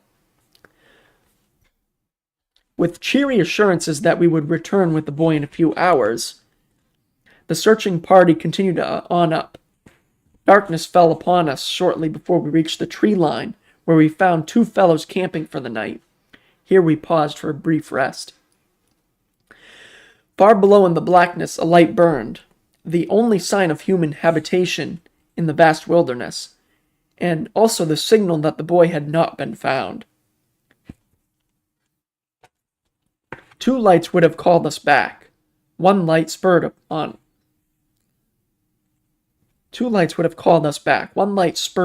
on.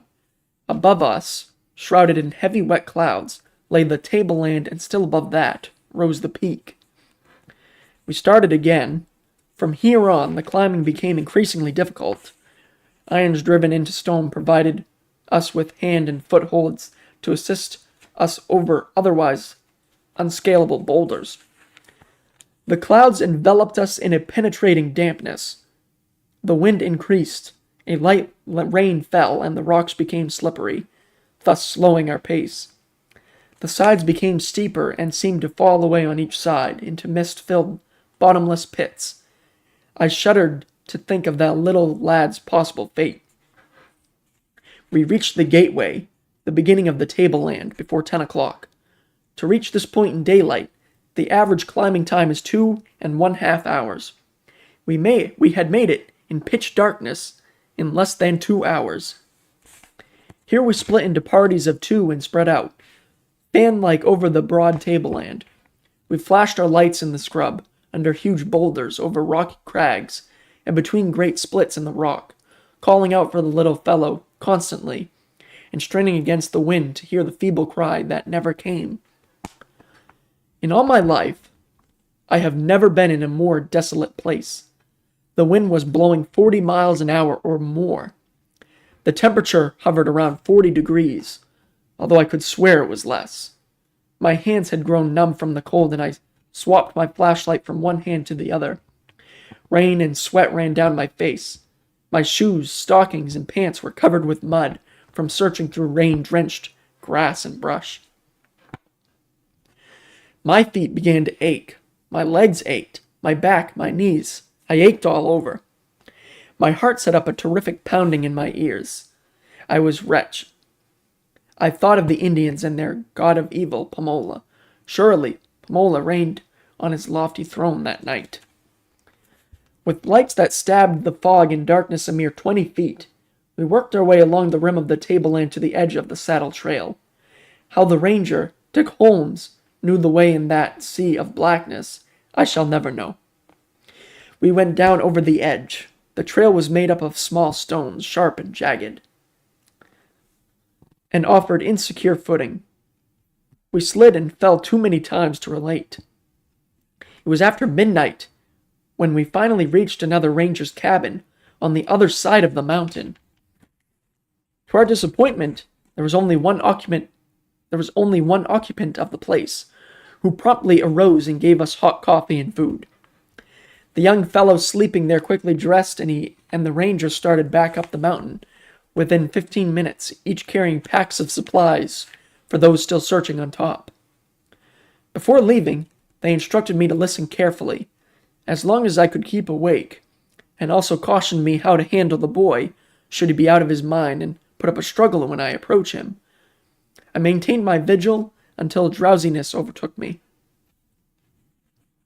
I woke early next morning and gazed upon a mountain spectacle I had never seen before, for all my activities had been on the other side of the summit at night. Cliffs of ugly rock rose up straight 350 feet, and here and there large patches of snow clung. I shuddered again and thanked the Lord that the ranger had known the way, and led me along the edge of that chasm and safely down the only trail on this side. My right foot pained terribly as I hobbled for 5 miles through the wilderness, keeping my eyes glued to the telephone wires to make sure I kept to the right trail. Where the trail met the road, I was welcomed by a friend who drove me back to our camp, 20 miles around the mountain. It wasn't until 2 days later, when a Millinocket doctor snapped them back into place, that I knew that the joints in the arch of my foot had come apart during that hazardous search on Mount Katahdin.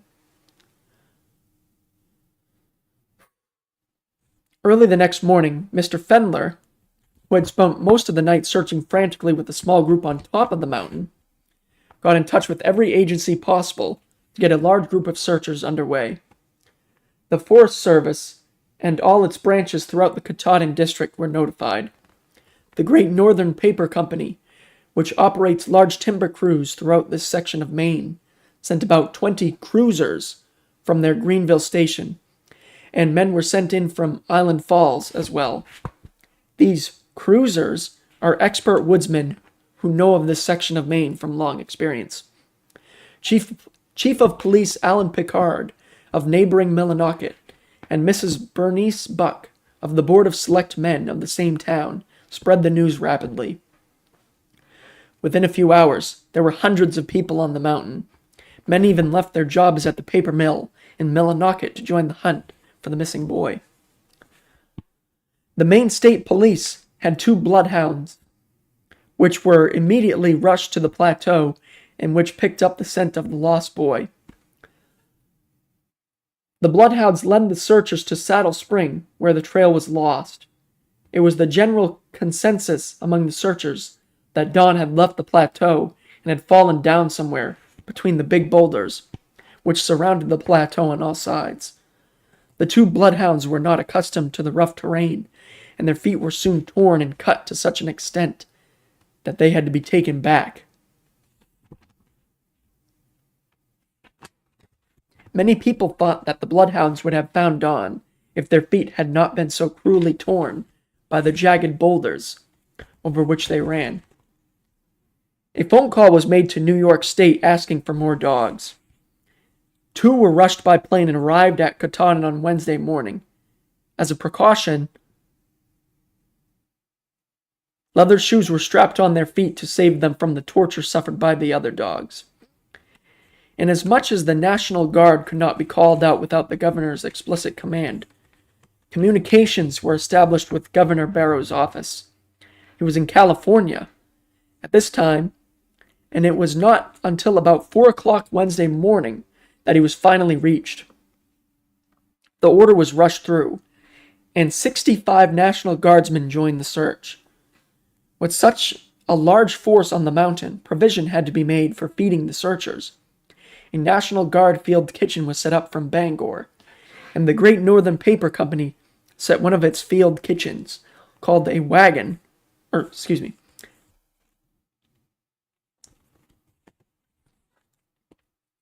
A National Guard field kitchen was set up from Bangor, and the Great Northern Paper Company sent one of its field kitchens, called a Wangan, to Chimney Pond, located at the base of Baxter Peak on the other side of the mountain. The hunt was divided into two groups, one in charge of Earl W. York on the Greenville-Millinocket Tote Road side, and the other one in charge of Roy Dudley, veteran Maine guide, on the Chimney Pond side. The state forestry plane was pressed into service and, for 2 days, flew over the mountain and surrounding country.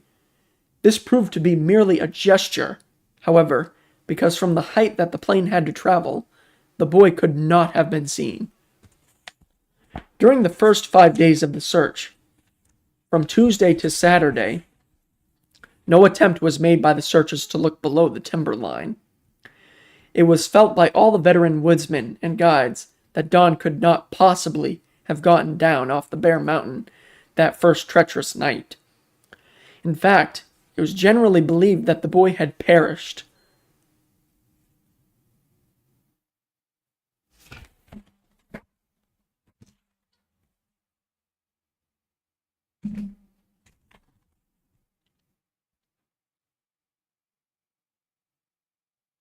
The hunters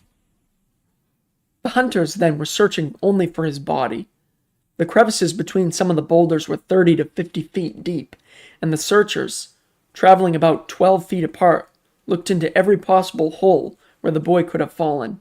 It was not until late Saturday that Mr. Fendler, who had a strong feeling that Don had reached the timber line and was still alive, was able to convince the searchers that possibly he was lost in the wooded section, somewhere below the timber line. Sunday, the army of searchers, numbering between 400 and 500 individuals, began to give up the search, and only faint hope was held out for the boy's rescue. Mr. Fendler never gave up hope, however, even though no encouraging clues had been found since the bloodhounds lost Don's trail on the plateau. Monday and Tuesday found only a small group, chiefly volunteers continuing the hunt.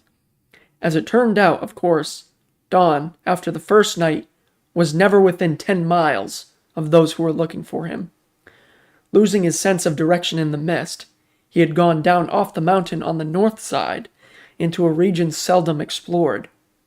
The only trail which runs through it is very obscure, overgrown, and poorly marked, known as the North Peaks Trail. It runs almost directly north until it reaches one of the little streams that help to form the headwaters of the Wasitacook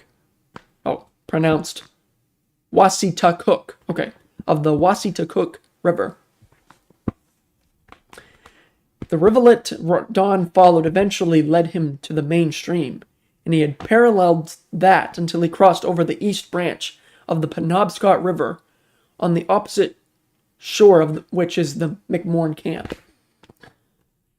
Even when Don reached the camp, known in the Maine woods as Lunksoo's, it was far from any real civilization. The easiest approach to Lunksoo's is by way of the east branch of the Penobscot River itself, the nearest civilization being 14 miles down the river, at Grindstone. The village of Stacyville is 8 miles away, but can be reached only over a tote road, which is in bad condition and must be traversed on foot. As soon as Don was safe in the McMorne cabin, Mr. McMorrin notified the telephone operator that the boy had been found, and the good news was rapidly spread. 3 hours later, or about 4 o'clock in the afternoon, Dr. Ernest T. Young, accompanied by Chief of Police Picard of Millinocket, arrived at Lunksoot's to look after Don. A few hours later, the boy's two uncles, Dr. Arthur C. Ryan and Harold Fendler, arrived after a trip on foot from Stacyville along the Old Tote Road. The next morning, Don was carried down to the shore of the river, where a canoe awaited him.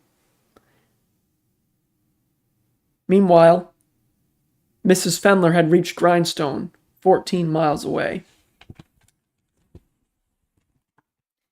In the course of the journey down to Grindstone, the river runs quite rapidly and is very shallow in spots.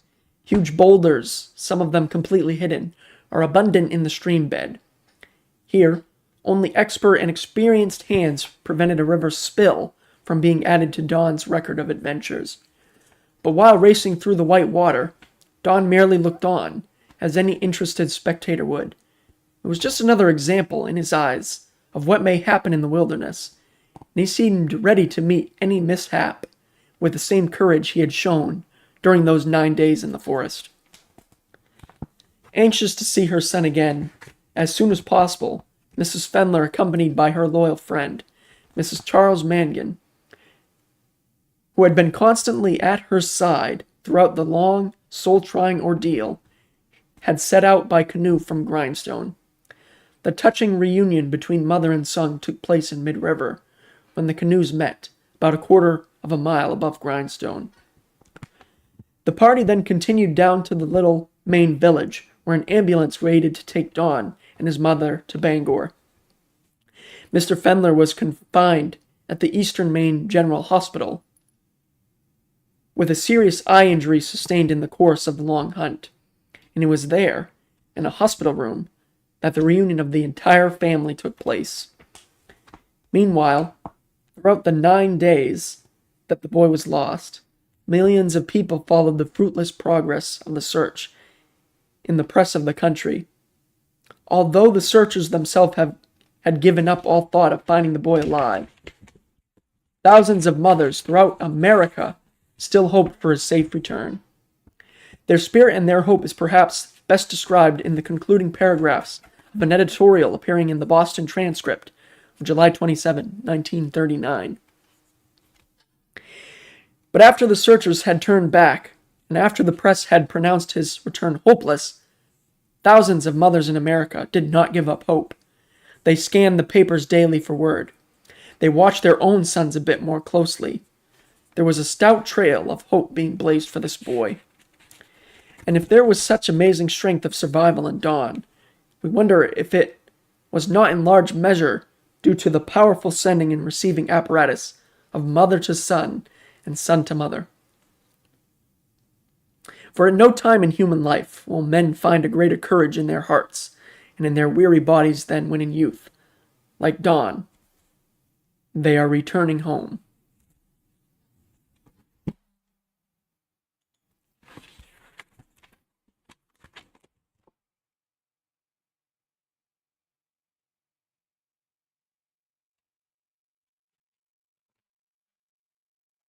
And that is it.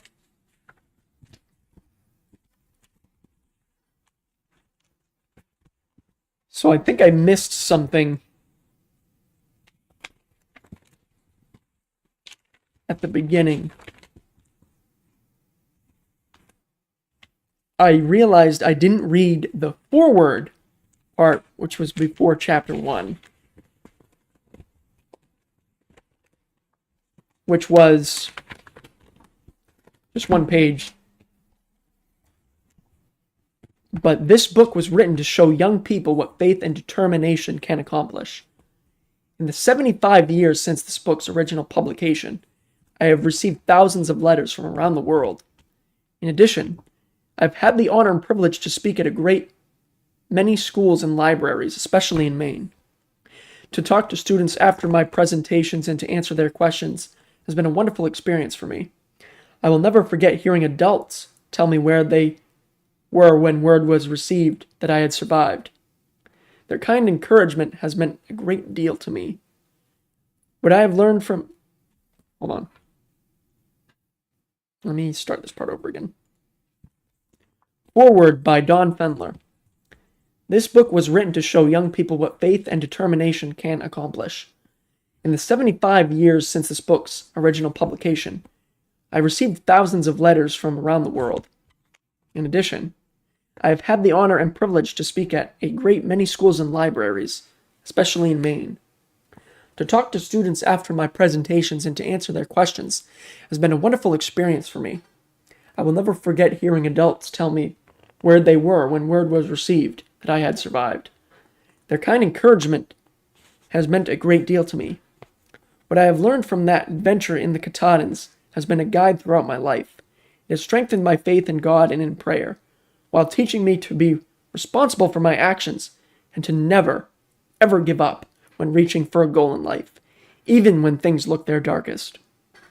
All of the awards and commendations the book has received will never compare to what the people of Maine did for my family and me during the time I was lost. I pray that I am able to continue to meet and talk with young and old alike for many years to come.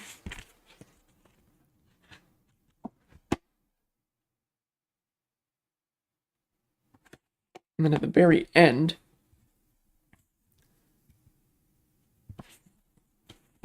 since his close encounter with death in the mountains of Maine more than 70 years ago, Don Fendler has visited countless schools speaking to eager readers about his journey to civilization. He still receives countless letters from fans inquiring about that time in his life, which he always answers. He carves out months of time to speak to students at many schools about his experiences. Now retired from the U.S. Army, Don lives half the year in Tennessee while spending summer and early fall in Maine.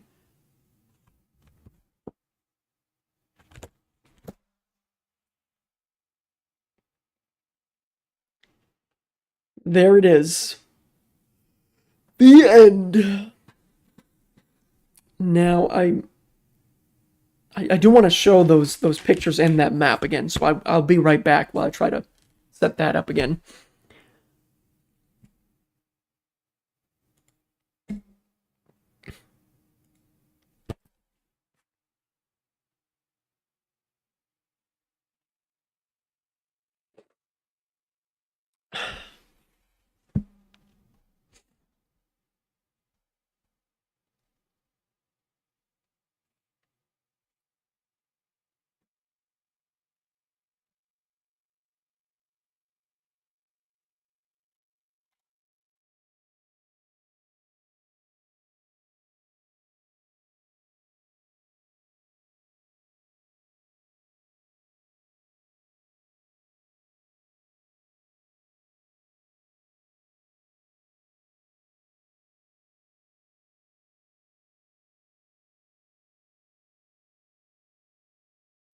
Well, there we go. It looks like it fixed itself, so that's good.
Okay, so where did it break?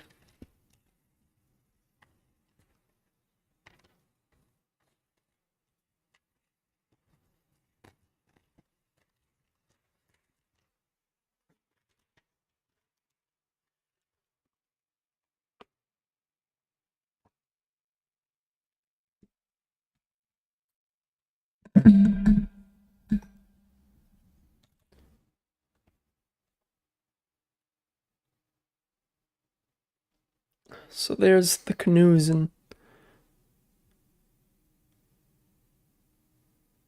when he got rescued, I guess, when he was found.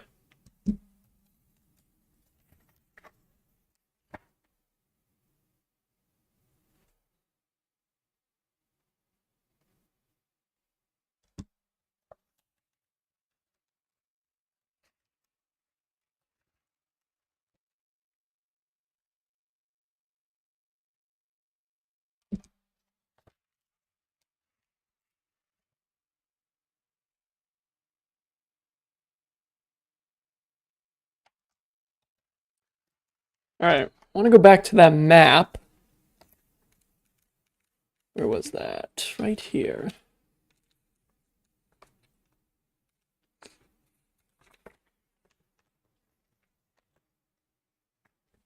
See if I can get a better picture of it.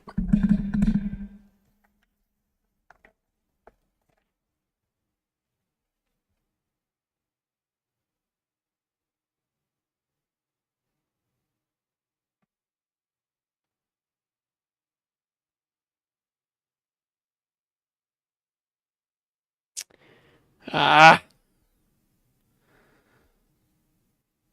second. There.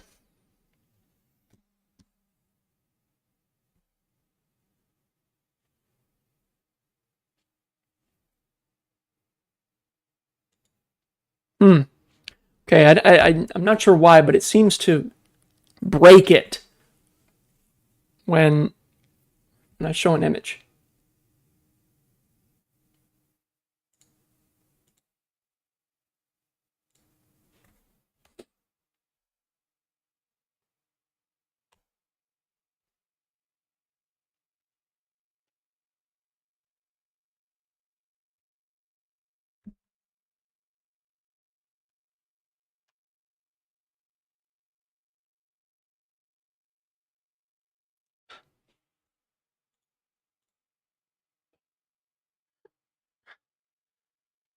One second.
So I just don't understand how I was able to do this earlier.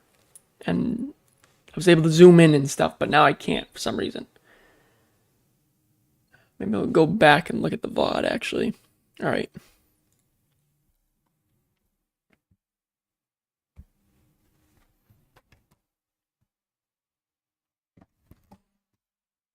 Um,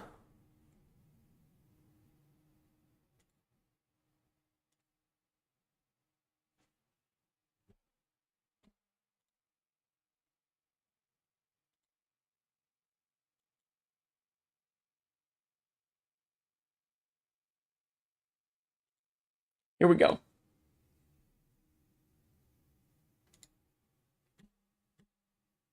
It's not very clear. Shoot, it's not very clear.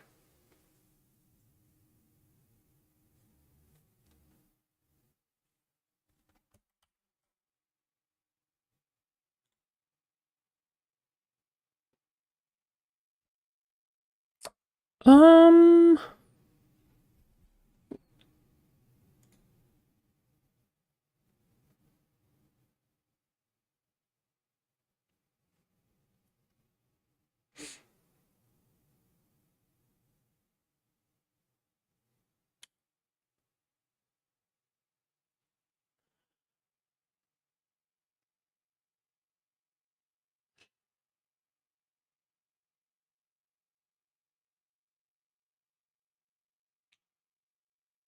well, I have the VOD pulled up, but it's not very clear.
Okay.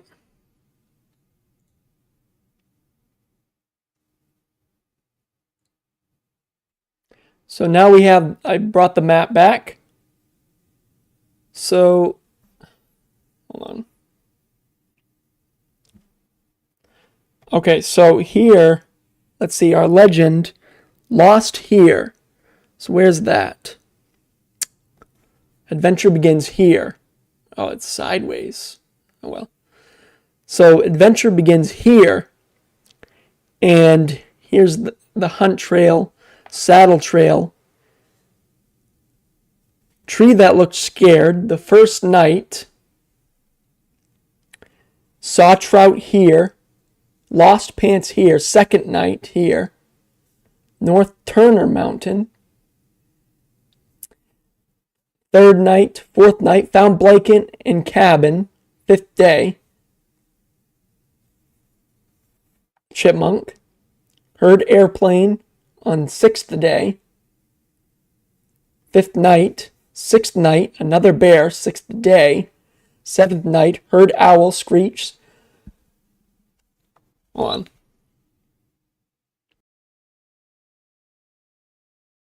Swamp. More abandoned cabins on the eighth day. Eighth night, the Lunksoos camp, and then this way to Stacyville, to Bangor this way. Scale of miles. Wow. So, spent night here route, approximate. Followed by dawn as reconstructed by Maine guides Earl York, E.W. York Jr., Henry, Susie, and Harry Kearney, and Forest Ranger Dick Holmes. So, scale of miles. Okay, so, wow. So, in other words, like, this guy has gone miles and miles. There we go. Oh, I realized I still had Be Right Back on screen. That's all right. Whatever.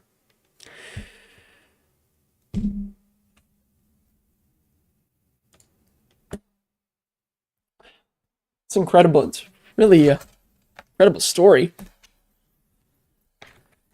But that is going to do it for today. Thank you guys so much for coming out and lurking around. I appreciate it. Yeah. Hope everyone has a wonderful rest of your Friday. And the VOD will be up on YouTube anytime for anyone who wants to go back and listen again, or for anyone else who wants to listen. And yeah. So hope everyone has a wonderful weekend, and maybe I'll stream again soon. Maybe some more Fortnite sometime next week. All right.